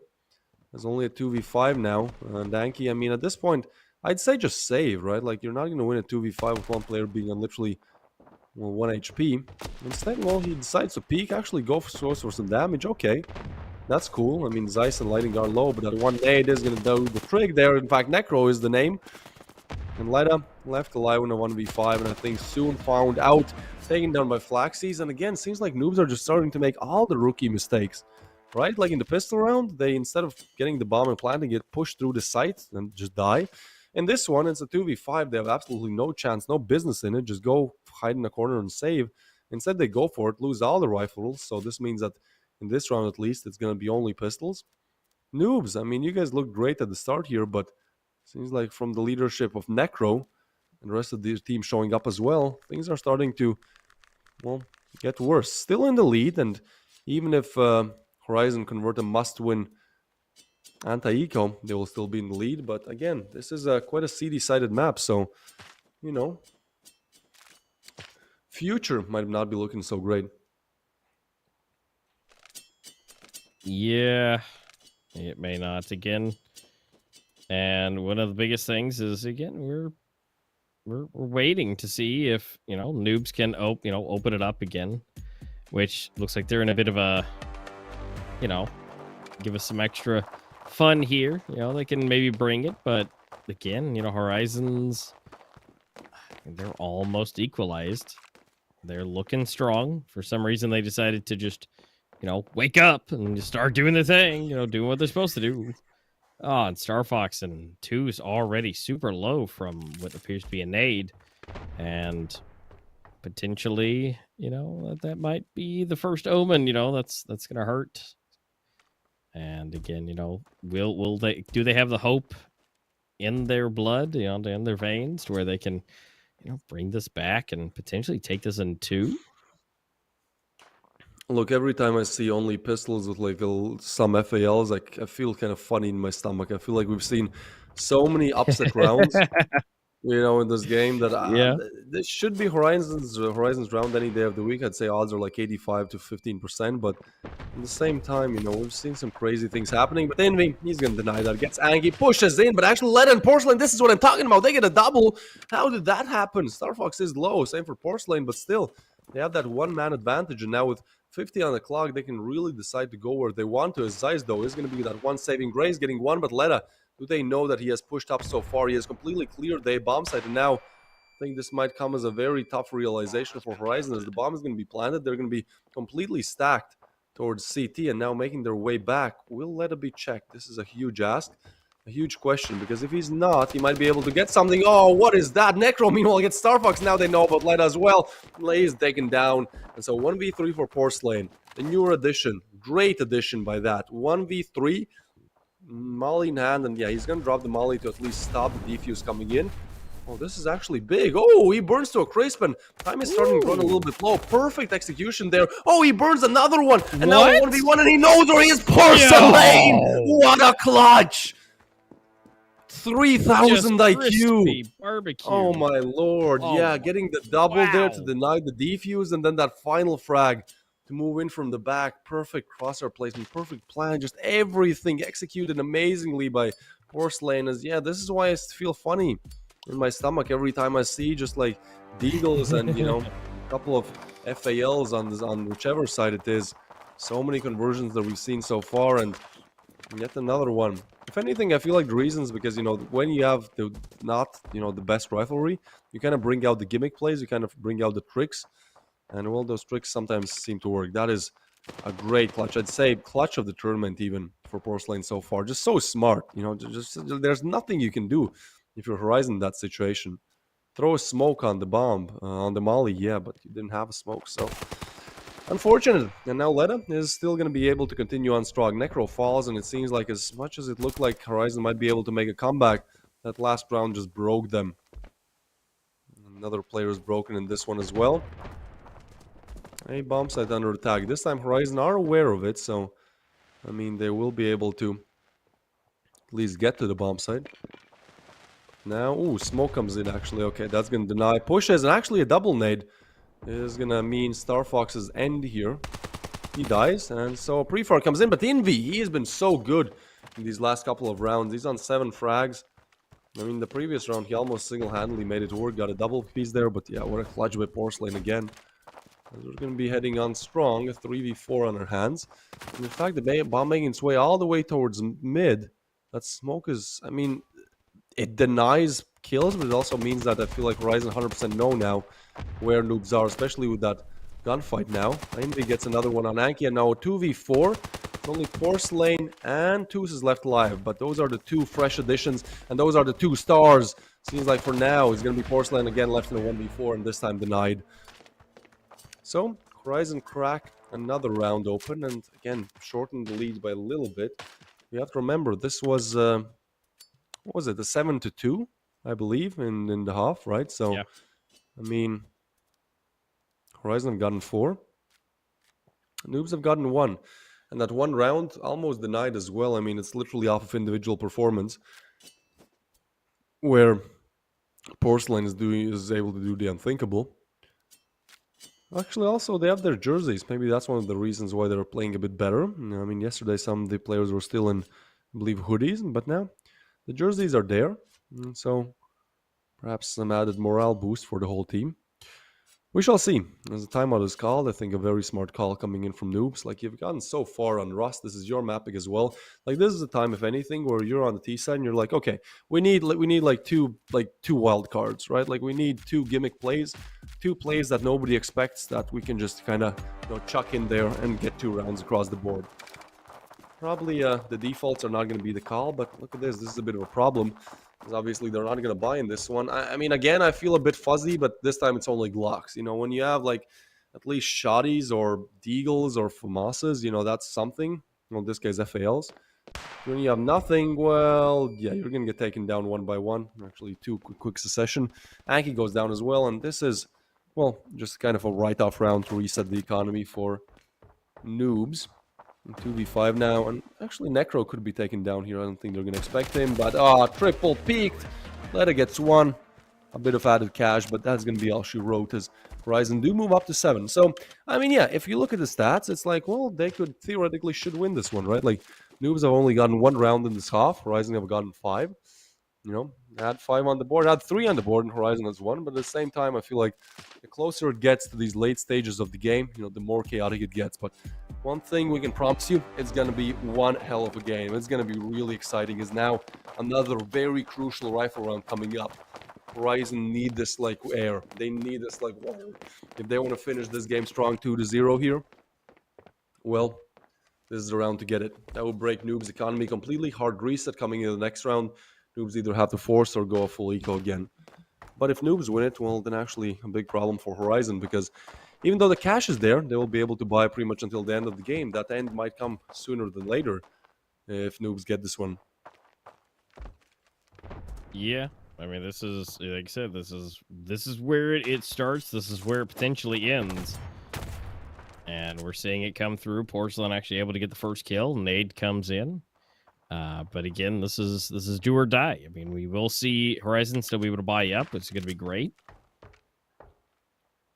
But Noobs, on the other hand, if they get taken down here, we're looking at match point. Because if they have to go eco and go down to pistols, we should see 8 and then pop it back up. Match point we are. And they make it 9. And then that could be Horizon having a comeback on their worst map in their entire lineup. And that's no small feat. Being able to go up against your enemies, and again being able to, your inner demons. This is something that would be amazing to see as a comeback for Horizon. But so far, it's probably not going to be this round, as Lighting and Zeiss really need to show up, and they haven't exactly done that this entire time. And this is that moment where Zeiss is usually the MVP, but apparently that's not going to be today. Getting caught with his knife out, getting hit with a shotty. Somehow still alive. The distance does help. But they're being called. They're on the hunt.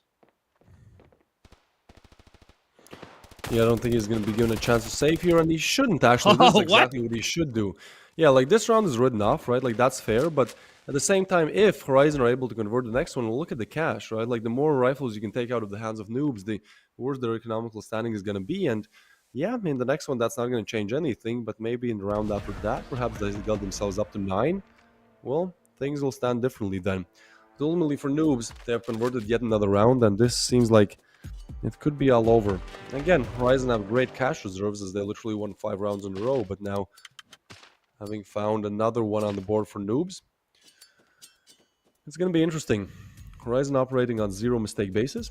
1 mistake and you are out. And as you said, players that perhaps usually would have showed up, Zeiss most notably, well, he's, I mean, not doing horribly, but just nothing great, let's just say that. And you need that extra push. Horizon is a team that, as good as they are as a team, they also have kind of one-star player being Zeiss. And so, yeah, Flaxies and Necro have to fill those shoes in this game, but those are very big shoes to fill. So, I mean, if Zeiss is able to activate in these last 3 rounds, that could be everything. That would be, I think, the thing that pushes Horizon over the edge. Because once again, we'll have an A-site execute and some smokes lined up. Yeah, I agree. Big Zeiss, if he's able to come alive, this is going to be, it's going to be big. But again, maybe that's part of the kryptonite here. Maybe that's part of why they're not doing as good. But, we still have Flaxy and Necro doing great. But again, if there's anyone else to show up, that would work. Two's just tanking that nade.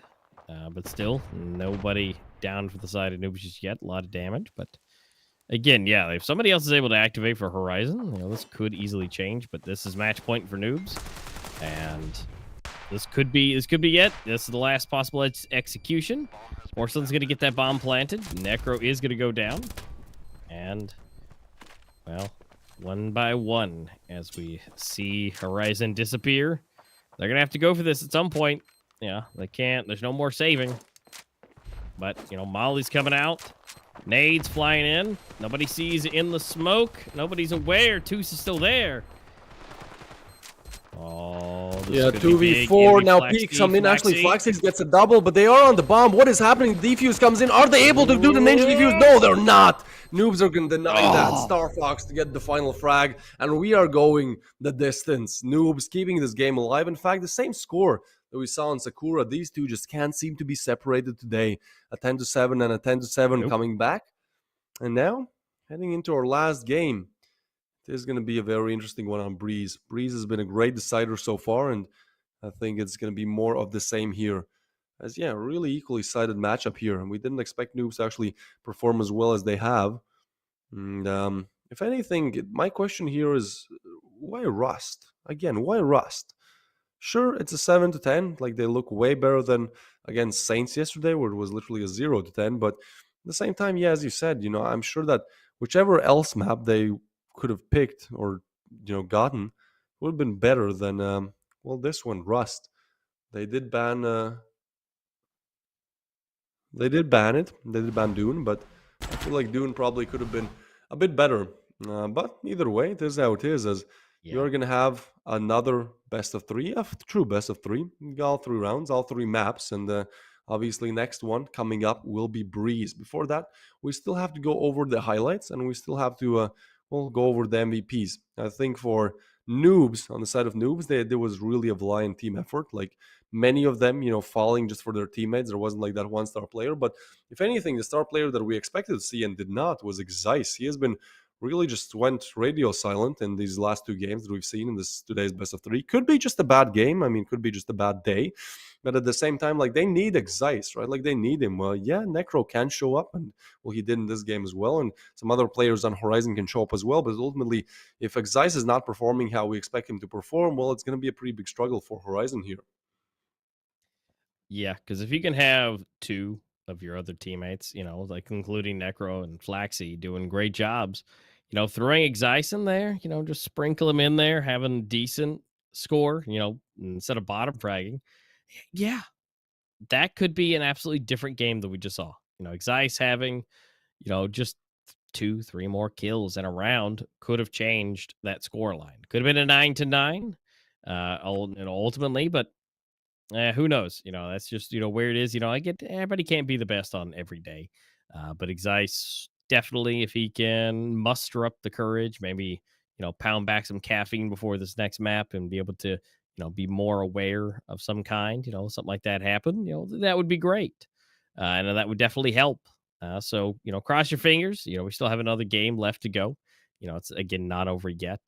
We still have one more game, which is going to be great. Breeze, I feel like, is a great equalizer for both these teams. And, it's not going to be like, one's tilted, one's not. I mean, so great job. Great job for Horizon for not just getting obliterated on Rust. I got to give them that. They didn't get obliterated, and it came down to a really, really close time. So, they kind of got over that scary demon that is Rust.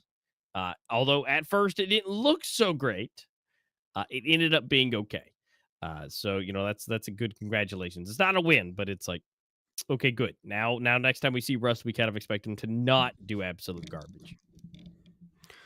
Yeah, I mean, Horizon are going to make it to the playoffs again. Same for Noobs. This game is only deciding who takes which slot. Both are fighting hard to get that second slot in the group stages. Obviously, that is going to be just a bit better. Once you head to playoffs, you won't have to play those lower bracket games, which are just a bit tougher. And also, it's harder to get to the finals. Just more wins you have to rack up. And, well, yeah, a very close fight at that. As, both teams are looking to put themselves second. Obviously, we have, just to recap everyone, perhaps some people tuning in. I'm sure that most of the viewers have not been watching for the last 6-7 hours that we've been casting. And yeah, just to recap everyone, number one is the fact that INCO goes home in Group A of things. We start today with 2 best of 3s in Group A, and well, yada yada yada. But we have INCO going home, and then 3 teams on 6 points. We shall see after actually the next map, who is which standing off of round balance. But in Group B of things, well, another team is eliminated today, that being Pepe's. They also have 0 points. They lose their today's game, and well, they head home as well. Saints, in fact, have a unprecedented start and end to the group stage, completely undefeated, currently on 9 points in the group stage, didn't even lose a single map, not even a not talking about best of 3s, not a single map lost in the major so far. And so, well, they're on a 13 map win streak, in fact. So Saints looking very strong. Horizon, however, even though we put them as one of those teams that, could be the best in Standoff currently, I mean, hell, in the previous major, we saw them playing against Saints and losing. Here to, show up this major, probably change that, make with vengeance, At the same time, it feels like they are just a little bit less prepared than Saints are. I mean, Saints literally have not dropped a single map. Horizon have, in fact, dropped, well, best of 3, and now they've dropped a map in this best of 3, which we thought would be over way earlier. And again, we can see, like, in these rounds, like, many times I just don't get why Horizon didn't ban this, because so many rounds they died to, well, positions they did not expect, pushes they did not account for. Like, it just doesn't seem like Rust is one of their strong points at all. And then also this clutch, a 1v3 from Porcelain, a masterclass, plants the bomb in the perfect spot, that Molly eliminates 2, and then Necro headshot at long range. Never gonna expect Porcelain there. Such an amazing play coming in from him. And I mean, although Horizon kind of pull close, they at the start of the second half, they get 5 rounds when Noobs get 1. Noobs are still able to, at the end, make it work, pull it over the edge, and, well, ultimately get us to map number 3, Breeze. Before that, of course, we have to crown our MVP, that being Porcelain. On the Horizon side, however, Flaxys was, the one doing the heavy carrying, but Exais a very underwhelming 0.93 rating. I mean, again, this guy's overall, he has the highest rating now in the playoffs. Well, I'm saying the playoffs, but like soon to be playoffs. In the whole major for now, from the teams that are still in the major, he has the highest rating, I believe 1.4, something around that. So, having 0.93 on pretty much both maps that we've seen so far. Yeah, again, even the best players have some off days, but that off day definitely means that Horizon will have to go all 3 maps to win this one. Yeah, and it's gonna be rough. Again, Exais, if he could activate, or anybody else for that matter, maybe Lighting could heal a little bit more. Obviously, having 6 kills not the best, but that's something to be determined on this next one. But what is it determined on this last map is Porcelain taking that full blown MVP, 17 kills, doing great, almost a 2.0 KD. So for every single time he dies, he's able to at least get basically 2 kills. And again, just that's a huge thing, huge moment. And, they're able to grab another one for themselves, more MVPs, they don't really get much for it, but, it's just saying, hey, he was the best of the best. But, again, Horizon, again, Exais, it's, I hate to, we keep saying Exais, but, it's like, he's usually he's top dog usually. He's usually that guy. And he's, not bottom fragging, but that's okay. But, just a little bit more from either the entire team a little bit, or maybe him to activate. And I fully expect, if he can, or if the team can, then they'll be able to take it ahead. But right now, Noobs is just consistently, together. And, that teamwork does make the dream work at the end of the day. And, well, it seems to be doing them just fine. Again, still being able to take out, Horizon on their worst map possible. Although, again, congratulations, Horizon, for not doing so terrible. But, it was still a close game when it came to map number 1. And going into map number 3, if it's still close, I still think Noobs have a perfectly viable chance to be able to win. Yeah, I feel like at this point it's anybody's game, right? Like, yeah, Horizon on paper seem like the better team, but we said this when the game started and when the best of 3 started, and now there's, well, not exactly that proof. The proof is not exactly in the pudding here as in these 2 games that we've seen. So, we are going to see how things go. Again, I think this can be anybody's game, especially on Breeze. Breeze is very chaotic. I feel like on Breeze we often see it's like a lot of upsets. If anything, I just hope it's a close game, right? Like, I don't want to be in a situation where we waited all this time, we went the distance, finally third map, and it's just like Horizon, okay, time to make it 10-2, And I don't think that is going to happen. Noobs, they have that fighting No. spirit, We've seen in the minor as well. They always kind of just made it happen. Obviously, they didn't make it to the minor finals or even close to that, but it seems like, when there are some grungy rounds, just some kind of rounds that you have to fight for, they are somehow able to always make it competitive, make it close at least. Yeah, I think that's like their superpower is that no matter what, they're going to make it competitive. No matter what happens, they're going to be able to, at least give them the hardest time possible, and where they're just not going to get fully shut out. I mean, there are some rounds that it's just like boom, boom, you're done. But I swear it's only going to be the pistol. If they got rifles, they're going to try their absolute hardest. And again, it's like a superpower for them for being able to do that. But Breeze, and noobs, they're not showing me anything to indicate anything like a 10-2. Neither is Horizon. And so, going into Breeze, that fully kind of openness, I feel like they can both fully take advantage of that. But I don't know. I'm very indecisive at this point. I don't really have any kind of call of who's going to take it. It's close. It's like we're about to have 2-0, but now we're going to the third map, and so it's still anybody's game. They're able to set the stage for themselves, and yeah, honestly, it's looking good for either one. Yeah, for sure. I mean, again, hopefully the team that needs and wants it more is going to be able to win it. I think that's ultimately how it's going to go. Obviously, winning the pistol would be a great start. I think that's just overall a great morale boost. We've seen it time and time again that oftentimes in matchups where we expect one team to win, actually the team that wins the pistol is in a way better position. And not only that, we also have to talk about how well it's first to 10 rounds, and almost always, like 95% of the time, if you win the pistol, you're going to be up against pistols on the other side of the equation on the second round. So pretty much, if you win the pistol, you win 2 rounds in a row, right? Only then it's down to rifles v rifles. And that means if you actually convert 2 pistols, if you only win 2 rounds, you actually get like 40% of the rounds done, right? Because you pretty much take the second one as granted one. And at that point, it just shows how important those pistol rounds are. Pistol rounds are, you understand, they're almost half of the whole game, half the whole rounds that you need to get. Well, not half, but like close to it. 40% is literally just based off of pistols. Win both and you are golden. So yeah, I mean, we will see how exactly pistol rounds will go on Breeze, as I believe both teams are still getting ready. Definitely a lot of things to talk before the game. If anything, I would love to see a bit more attacks towards A bomb site. I feel like B has been, name of the game for so long, on obviously Breeze. And even though it is easier to open up, I mean, it's just, through like there's 3 boxes. There's not exactly a wall that you can hide behind. You throw 2 smokes to isolate CD players from coming in from CT. You throw a couple of mollies, common positions, and like the B bomb site is open, right? So it makes sense to me why B bomb site is hit time after time again. But at the same time, I feel like because of that, there's also usually 3 or even 4 players on CT, B. So perhaps try to fake B a little and just go A. Because from what we've seen at least today and yesterday, I believe if you go A, you were kind of able to get a couple of rounds on the board.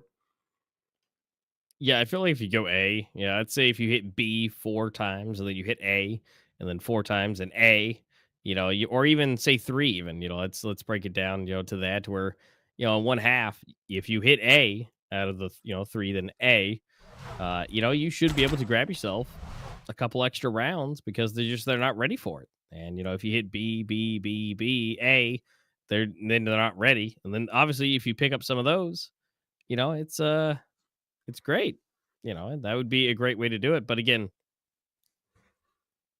something along those lines, it's it's a bit nuts, to think, that the trying to think strategies with them or for them, but the fact that it is B is usually the prime choice, and again, they're getting ready, they're in there, they're ready to go, and you can see that they're in game, and they're just waiting for those final touches. They'll be able to slide into the game and get it started. Yep, let's go. It is time. Noobs versus Horizon, map number 3. Time to see if Noobs can prove us what they're made of. This is up against Horizon, again, a team that has been a bit underwhelming in terms of their performance in the group stage. I mean, we saw them starting off great, winning a game. We're like, yeah, this is Horizon. Yesterday, however, they actually lose. And not only they lose 0-2 against Saints, against another team that's, in question, now probably put as the best team in Standoff, at least in this major in terms of their performance. So, with an underwhelming middle game, second day game, like that. The question is, what can they do on the third? And so far, I'd say also a bit underwhelming. I mean, sure, noobs are good, but Horizon is expected to be of different caliber, but Yeah. now it's... And again, like as we talked earlier, the pistols are super important. So we'll have to wait and see who can secure it, who can get it. And again, this would be a great early lead for whoever can do it. And it looks like, our conversation about maybe going A, it looks like Horizon may have heard us in spirit. And then, they'll be able to scoot into the A site. Maybe, there's only 2 players over there. It's that 3-2-man split. And then, they take advantage of that. All right, the 5v5 on our hands, and a bomb site, the one that we were just talking about, under execution. 2 players there, but rotations quickly being made, and actually Horizon have not even cracked it open just yet. In fact, suffering huge nade damage there is Flaxy, so he's probably not going to be the entry fragger. Ooh, another big nade. This is just Horizon can't catch a break there. It's a 5v5, but I mean, one bullet even, one perfectly placed bullet could make this a 3v5. They're still going to approach A, Anki, Star Foxy, first point of contact. Oh no, Star Fox, not like that! That's a huge mistake. Oh. Anki gets denied as well, and even though now it's a 3v5 and Horizon are low, they have cracked open the bomb site. Okay. This is the point where it gets a little bit icky for the side of noobs. They're fully flashed, trying to push in, and actually they're not going to find a single frag. What is happening here, Master? This is, I thought, noobs around any day of the week. Instead, almost a knife kill comes in. Man, Yeah? from a 5v5 with Flaxies and Invion, non-existent HP, to a 0v5 Horizon. Yeah, they might be down. They might have made some huge mistakes. They might not be looking as solid as we thought they would, but it seems like it's still Horizon. It's still a team that has been in these situations time and time again, and they just don't feel the pressure. Again, I feel like Horizon is the coolest team out there. When you look at the player camps, you almost never see them overreacting. A victory, good game, guys. A loss, it's okay. Next time, guys.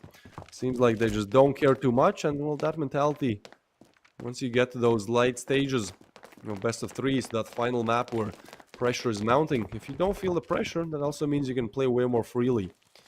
And this time, well, this is going to be interesting. They approach the bomb site where there's a stack there, but some early nade and Necro actually coming in with a pistol. He stays on a pistol, which is so interesting. And yeah, Leda is good for 2, which is actually quite huge with the USP, but after that, nothing for him. So Horizon make a quick advancement here. 2 on the board, but again, when it comes to rifle v rifle, well, more often than not, the curse comes true.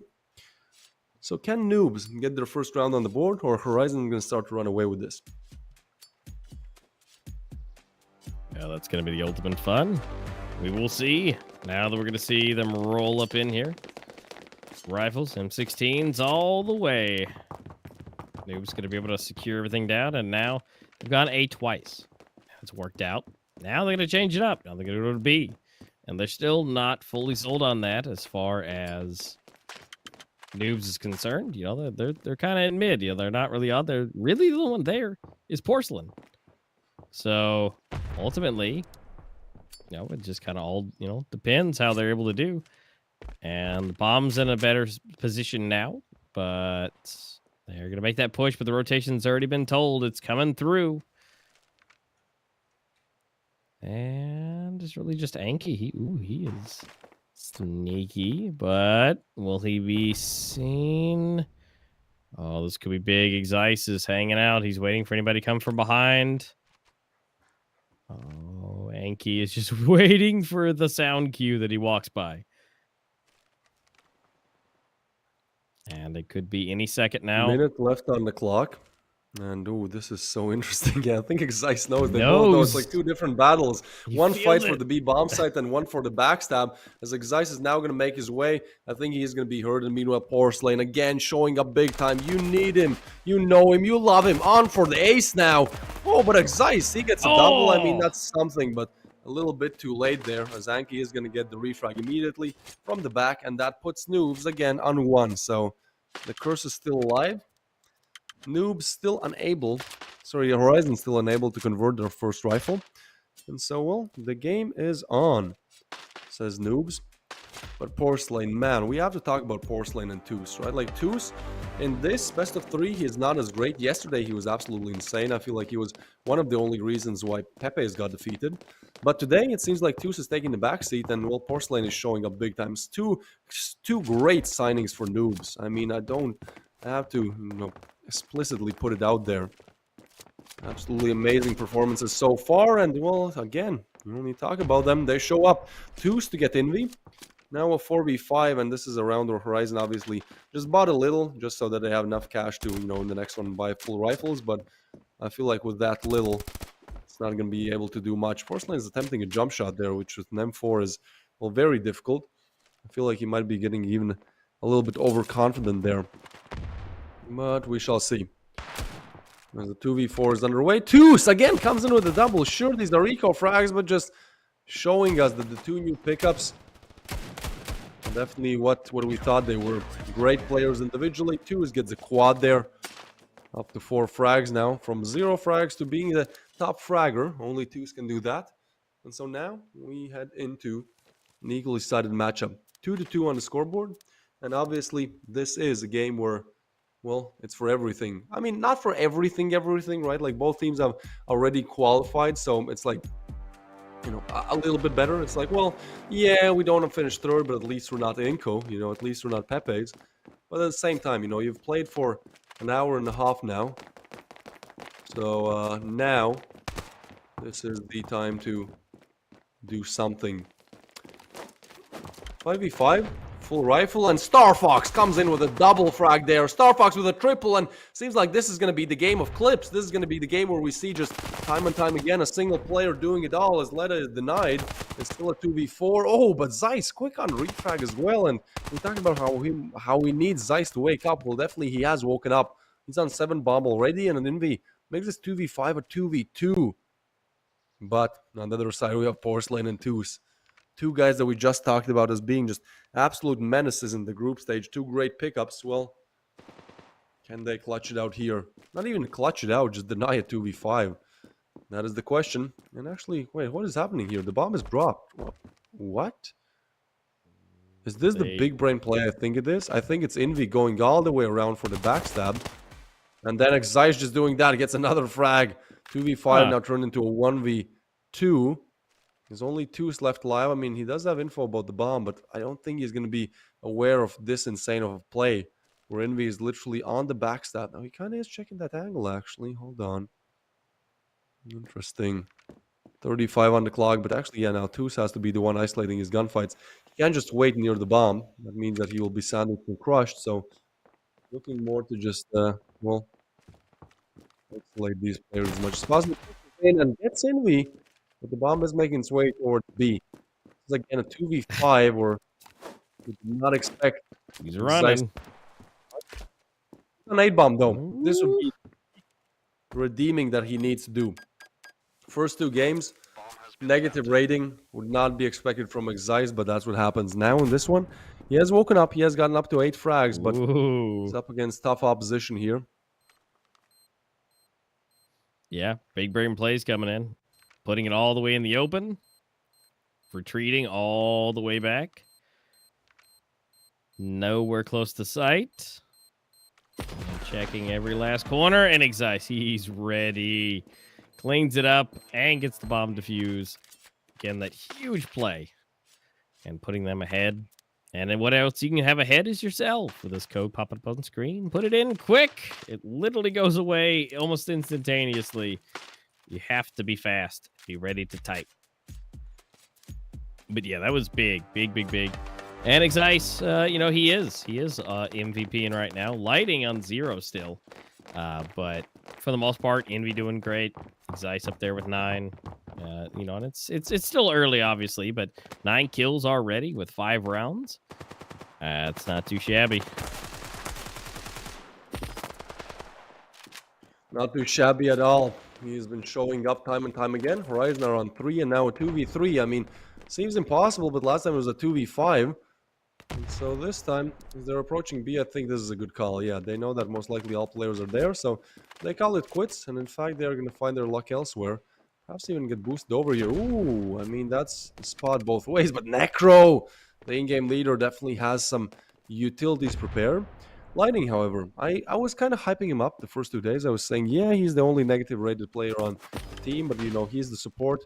When you need him, he shows up. Well, so far he's on 0 frags. This would be when he shows up, and what a way to catch off the first one. Still a minute left on the clock to play with, and he's definitely going to go for the bomb first. The question is the bomb spotted? I think it could be.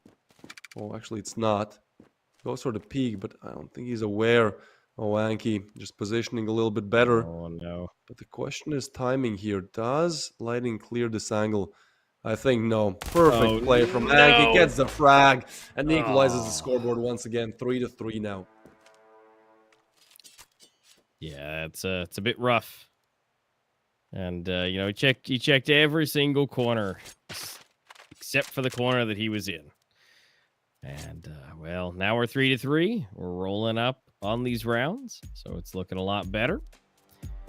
And, well, ultimately, things are happening in the best way possible because, you know, no one's running away with this. It's not going to be, like you said, you know, we're not going to run into a 10-2 type of situation. No one's going to just run away with it.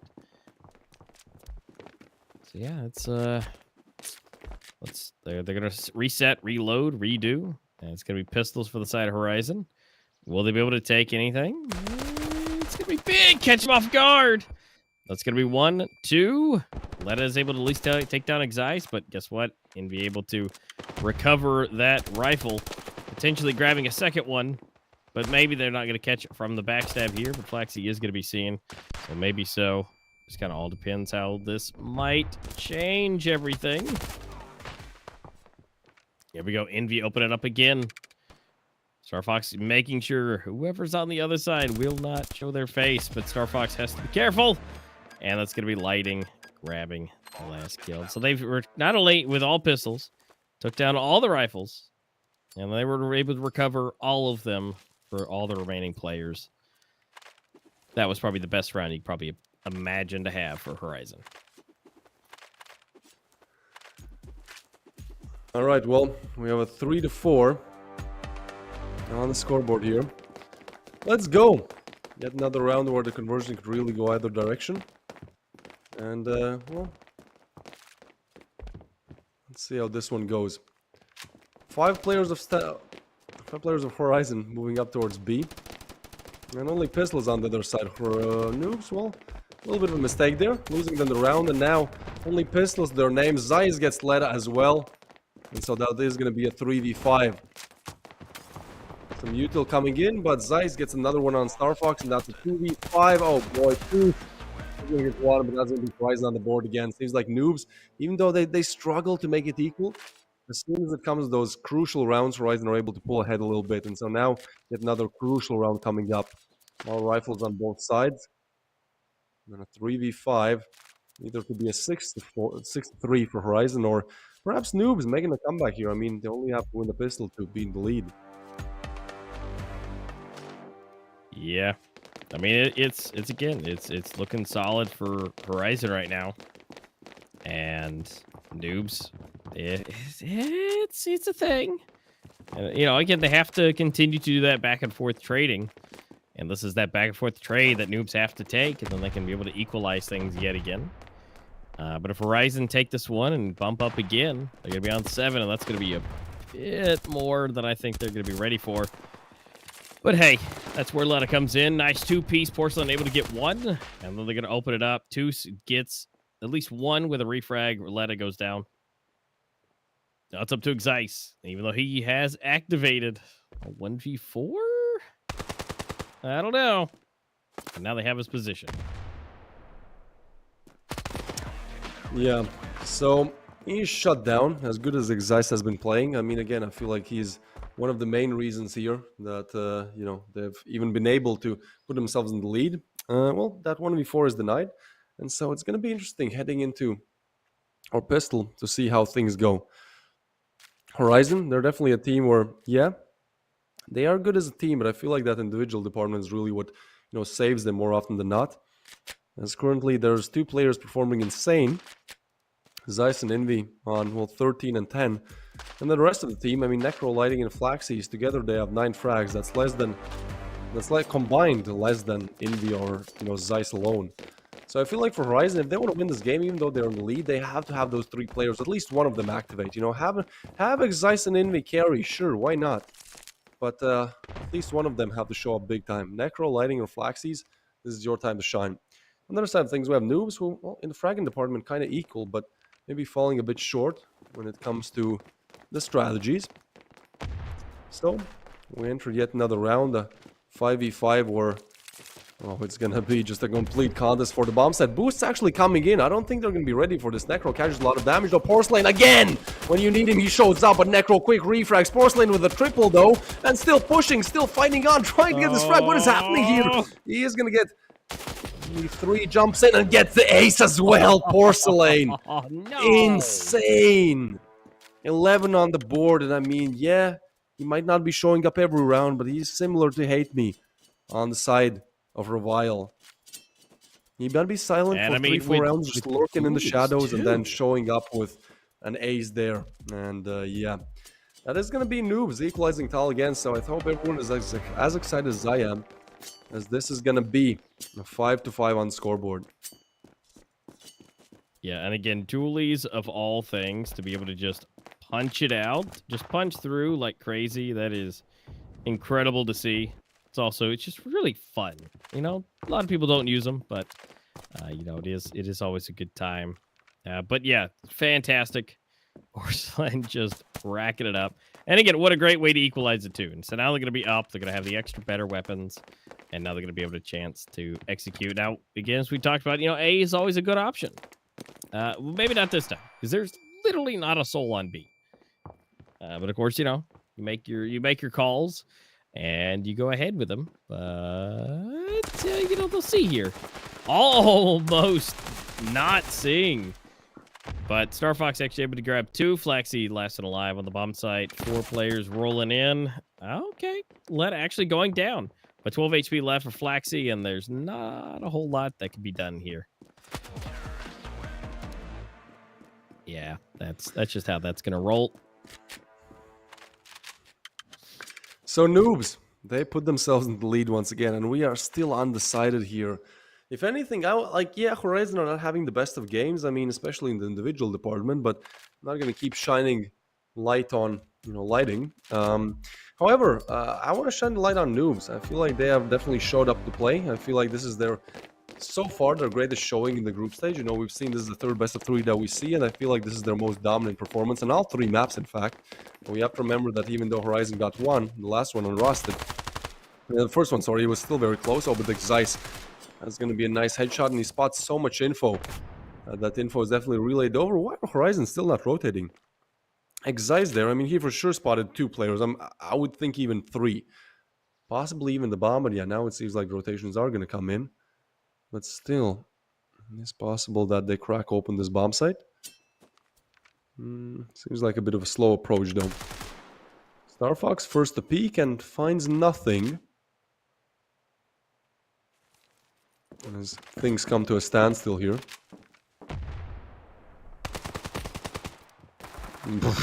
Okay, Yankee. Necron and Zeiss, however, they are going to get a double, and seems like even though Noobs are able to establish 1-round lead, this game is just so undecided. As soon as one team pulls even 1 round ahead, the other one comes in with a vengeance. 2v5 now. Yankee and Toos left alive, and I think at this point, even though they have the cash, I feel like saving is the best call, right? Yeah. I feel like it is too. I mean, this unfortunate set of an events, but I mean, you're going up against 5 of Horizon, and yeah, I just feel like this is just not where you need to be. Don't try to aggro it, especially with Anki with 6 HP. Just try and hide, stay out, see as much as you can. I mean, don't be wrong, Zeiss, he's slow. You might be able to get one. But I think just letting the time run down is your best friend. And see what you can do next time. Again, keep saving. Keep doing what you need to do. And that's just ultimately the best call. And it looks like Horizon's not going to aggro. They're not going to try and go for it.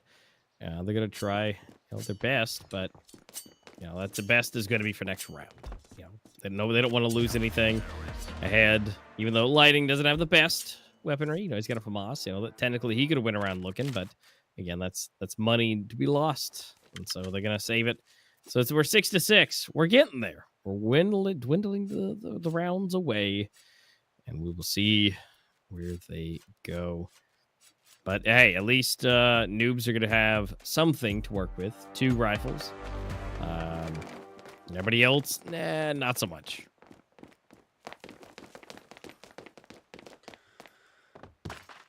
All right. Well, we have some util lined up. And back to a 6-6, although this round is going to be pretty interesting, right? Like, on side of Horizon, they can afford to lose it a bit more. Noobs, however, they do not want to lose it, right? This is a one where they would have a great way how to increase their economy, because, again, they're not in the best buy, so perhaps if you can eliminate Horizon, well, that means that you will be able to retrieve rifles and your cash is going to go through the roof, because technically this is an eco round. I know it doesn't look like it, but, I mean, most of these players, not the best weaponry. Oh boy, but a lot of damage coming in. Minutes still left on the clock, and you can see, the closer it gets to the end here, the slower are the rounds, the higher are the stakes. But Envy, under pressure, still able to perform. Gets one, gets another one on 2s, and now that is going to be only Flaxies do something as he goes down. Thank you, 4 eliminated.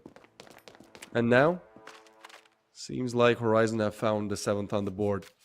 Which means that noobs will be able to buy up, but which also means that, look at the cash on Horizon. They have pretty much all the rifles, everything they would want and need. And at the same time, they are, well, still on great cash.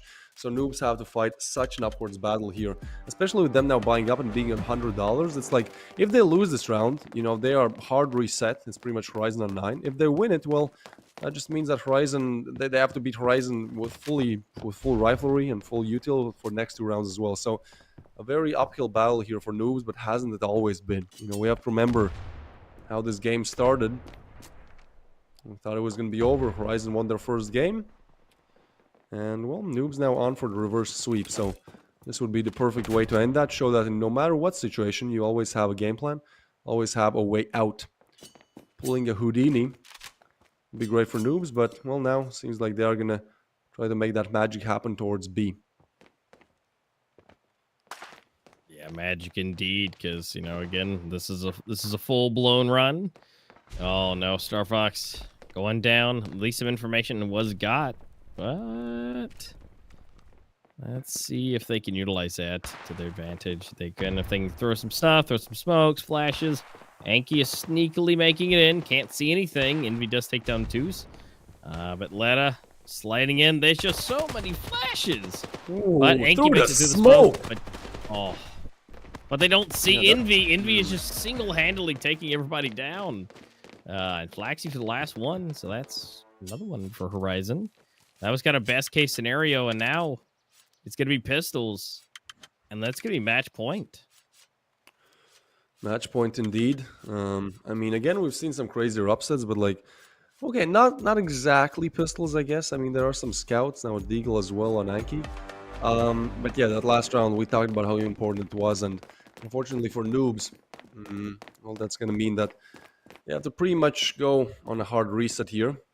Almost giving Horizon match point, as you said. Where are they? Well, Tag is in, but Flaxies with a double there. And, well, the only chance they perhaps had, those scouts are out. Now, Anki, last round, I wanted to say, a bit of an underwhelming performance. He was able to get the headshot there, but, like, he got on the site and then he pushed through smoke. I feel like, honestly, that was the thing that lost noobs last round is, you don't push through. Again, this is the same thing noobs did on Rust when they were struggling to close it out. When you get on the site, you stay on the site, and especially if there's a smoke, you don't push through the smoke. You can have all the disadvantages in the world, and as greedy as you might be in terms of getting individual frags, I mean, is it really worth it? You know, you give away a round and pretty much the second one as well, as now only 2 is looking to deny that from happening. And with that, we'll probably have Horizon on 9. Once again, having 4 chances to shut noobs out of the game. The only question is, can they?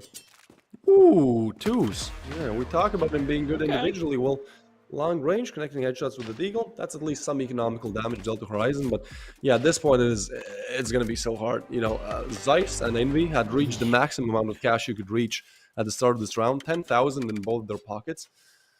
And so now noobs, they pretty much have to win 4 rounds in a row against Horizon, who will always be fully bought up. Yeah, Lighting and Necro might seem a little bit low on cash, but it's like, look at the cash on Zeiss, look at the Flaxies and Envy. Like, they can drop and buy for days, or rather, should I say, rounds.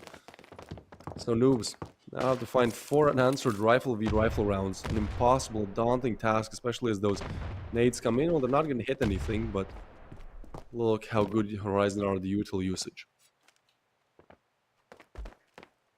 Yeah, they have everything they could possibly want.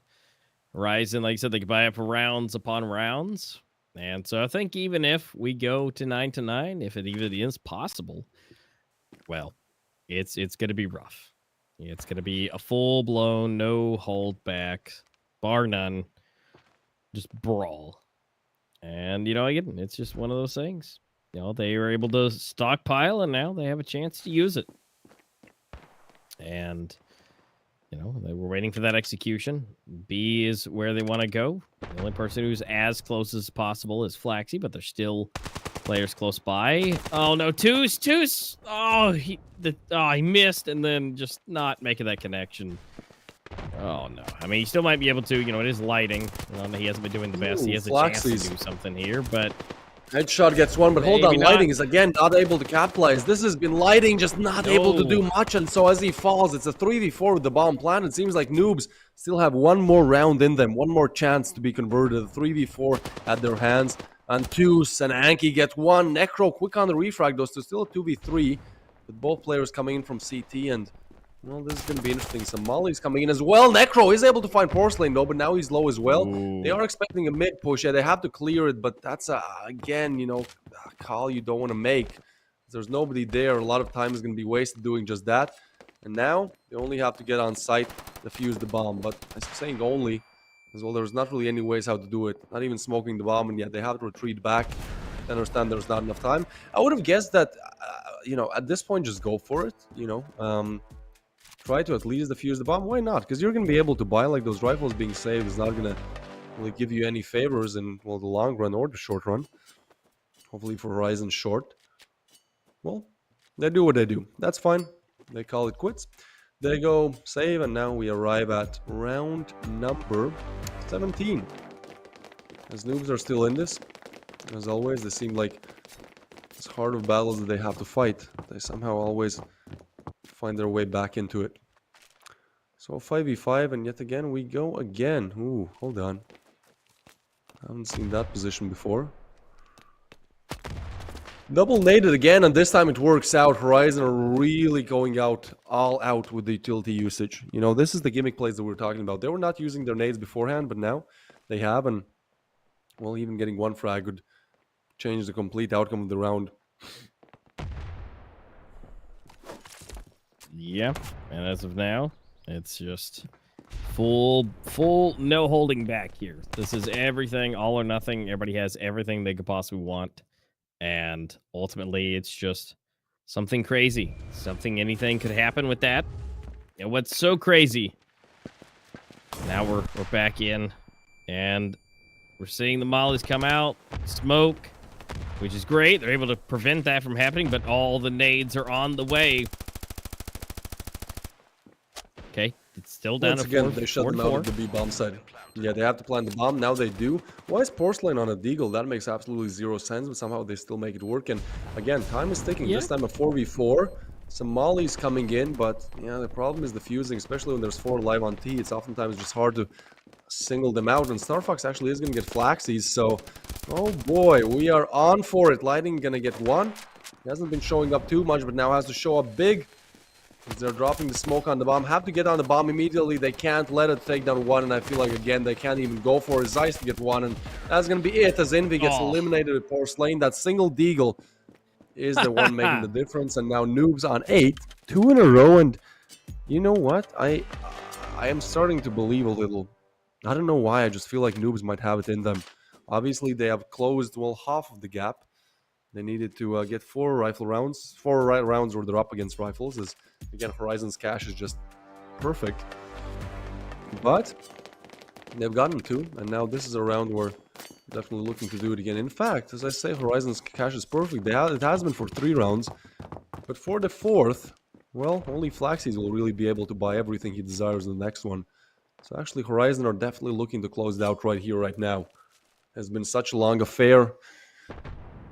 17 rounds so far into the 18th one. Can Horizon close it out here, or are we going the full distance? 9-9 would be an awesome scoreline to end the group stage with.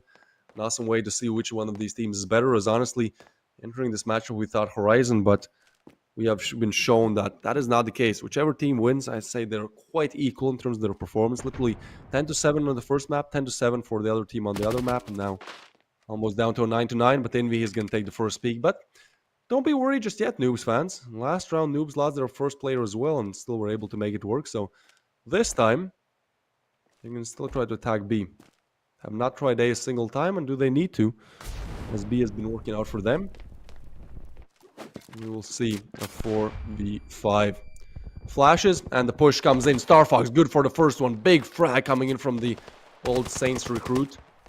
They're going to still try and make it on the side again. Planting in the smoke. So smart. Lighting again. Trying to make the difference. Gets 1, 2, 3.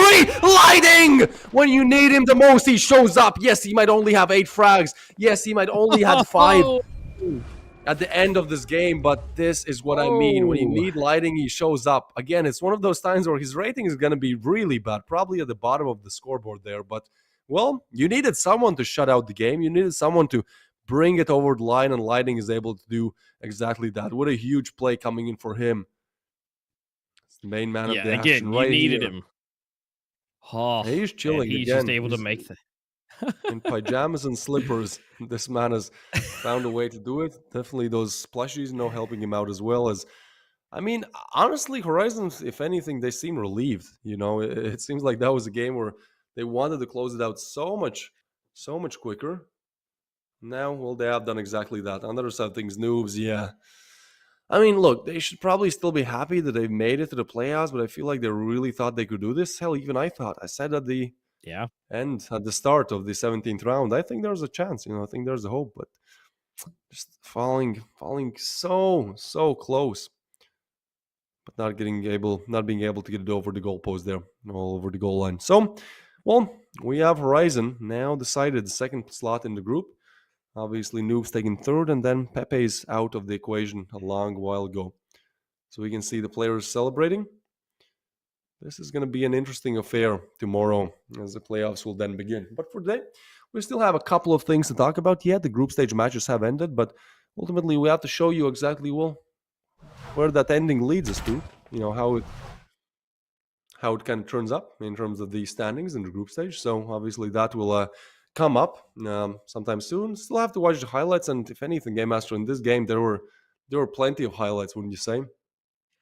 Oh, absolutely. Yeah, there should be plenty of it. And of course, we're going to have that great finisher with Lighting just deleting 3 players. And again, like you said, he may not have had a lot going on, but what he did was clutch up basically the last round. Not that he needed to, the team was there, but the thing is, that just he was able to do it. I mean, that's no easy feat, and just clutching it up, making it happen. It's a huge moment for Lighting to really not only bring it back for himself, for the day, he feels better, but also, again, pulling it across the line. They don't have to worry about going over another round, going 9-9, and he's just able to get the perfect angle. They didn't expect him, and now. Now Horizon's going to be in what you would consider to be, their proper position. They'll be going into the upper bracket playoffs. Now, how well that'll go as they move forward at that. It could be easier, 1 or 2 less, games to be played. But Yeah, that's kind of how that's looking to be. I mean, it's Noobs will, unfortunately hold off into that third place, and then you'll have Horizon, and then you'll have Saints, and just subsequential order just going up because Saints again being undefeated, 13 games in a row, just not having anything, or 12, whichever one they're on. It's just some stupid number really high that they're just not, able to be, touched. And now into the playoffs, will they be touched again? We'll see. Maybe with Horizon doing a lot better here, if and when they go up against Saints again, they'll be more prepared and maybe break that streak a little bit.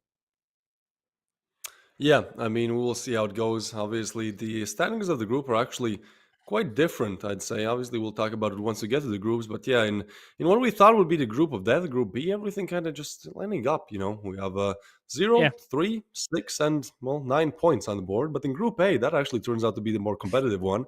As well, we have 3 teams undecided on 6, and then, well, INCO going home on 0.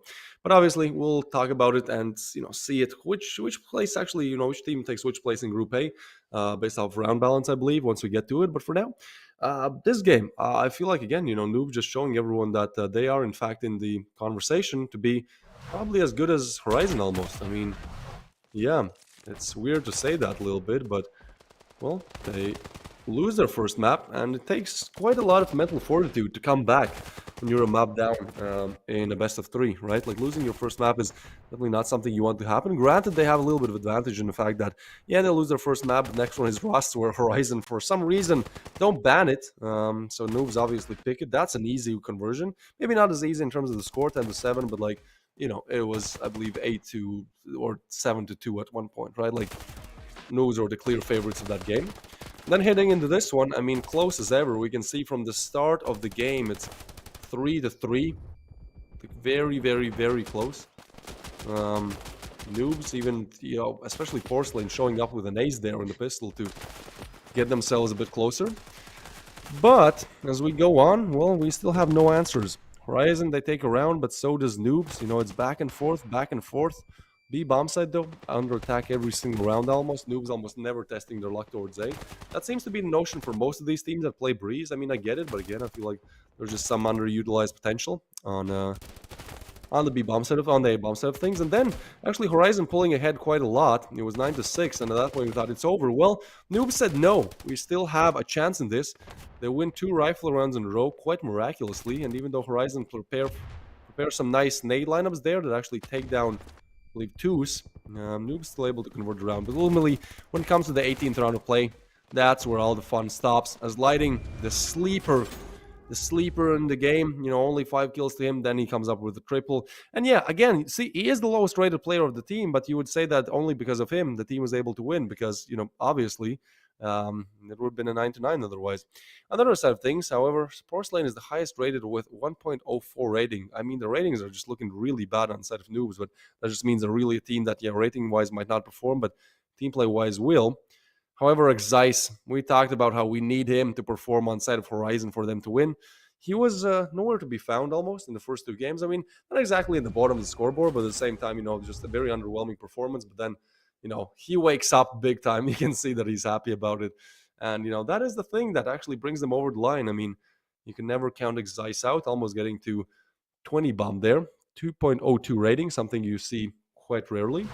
And with that finishes last game of the last day of the group stage for best of 3s of the day. And honestly, I think like today could have been or was one of the more entertaining ones. We see all the standings, we see which 2 teams get eliminated, and it's always a lot of fun in the last day of the group stage. But obviously this is only where the fun gets us started. These are obviously the results that they were talking about. So while beating out Necessary losing their title as flawless in Group A. Then INCO just going home, 0 maps found for them. Saints, however, all the maps found for them, currently on a 13-map win streak, 6-game win streak, absolutely insane, demolishing Pepe, sending them home as well. And then, the last game we just watched, we don't have to recap that one. Horizon, just a tad bit better than Noobs, getting themselves 2nd place in group number B. And, Noobs now 3rd in Group B. Heading into playoffs, this will be the standings. I think they will show up pretty soon as both groups' final standings of them are getting prepared. I think this was really A lot of fun. Obviously, my condolences to INCO and Saints, to INCO and Pepe's, excuse me. But yeah, here we go. So in group number A, actually, oh boy, necessary third slot. What?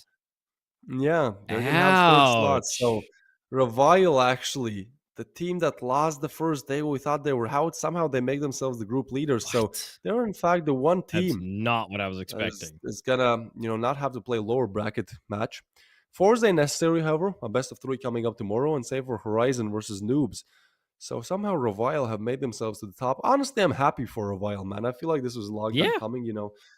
Skill, definitely a very skilled in-game leader. Forgive me for the pun, and yeah, somehow they do make it up there. I mean, granted, this is still everyone on six, and a couple of rounds deciding the fate. But yeah, necessary. What a fall as well, right? Like they start off day number 3, top of Group A. Nobody close to his points. They're on 6. They're like, yeah, we're rocking. This is solid. And now suddenly ending up with barely making it to the Ooh. playoffs, you'd say. So for tomorrow, this is what we're going to see. Obviously, we're going to see the upper bracket match, Saints versus Revile. So we will figure out one team that makes it to the grand finals on Sunday. And also Forze versus Noobs and Horizon versus Necessary will be happening. If the loser of Saints versus Revile will still have a chance, the loser of these 4 lower bracket teams will not. So only one advancing from each lineup. Then, another game that we'll see tomorrow. And then for the last day, for Sunday, we will see that one semifinal, one team that lost in the upper bracket playing against the lower bracket winner, one of the 4 teams. And well, then obviously the grand finals where everything will go down. So I think that was a lot of fun. These 3 days have definitely been a blast. A long one, 8 to 10 hours every single day. But man, you came here for a lot of Standoff 2 entertainment. And I think you got exactly that. Right? Definitely some upsets caused in the groups. And well, we are gearing to be ready for the playoffs. But before those, obviously, we still have to finish off the group stage, day number 3, as the playoffs will come tomorrow. So thank you, everyone who watched in the English stream. Thank you for all the comments, shares, likes. Still subscribe, turn on notifications so tomorrow when we are live with the playoffs. You don't want to miss it. So again, turn on notifications. And yeah, thank you, everyone, for in the backstage as well, making this stream possible. But for now, that is going to be it for today. It for the group stage, as tomorrow is going to be a new day, a new dawn, and playoffs underway. Of course, I was Twist, and with me, Master. I think you can take us out. Absolutely. Yeah, it's going to be good. Thank you guys so much. It's going to be an amazing time. You guys don't want to miss it. And Saints versus Revile, that's going to be, I don't know if it's going to be a great match or if it's going to be really sad. I'm really not sure because Revile somehow clutching it up to be number 1. Again, Necessary had just put themselves in a great position and then somehow falling to 3rd place. That's insane. Didn't see that coming. I kind of expected Forze, honestly, to be there, but here we are. The round balance is a thing. But again, we'll see those matches. Those will be tomorrow, and again, same time, same place. So whenever you showed up to the stream, that's the right time. But again, those notifications will help you to know when everything goes live. But yeah, guys, we will be here. You'll be here, and again, those matches will be a good time tomorrow. So until then, we will see you guys soon. See you tomorrow. Goodbye.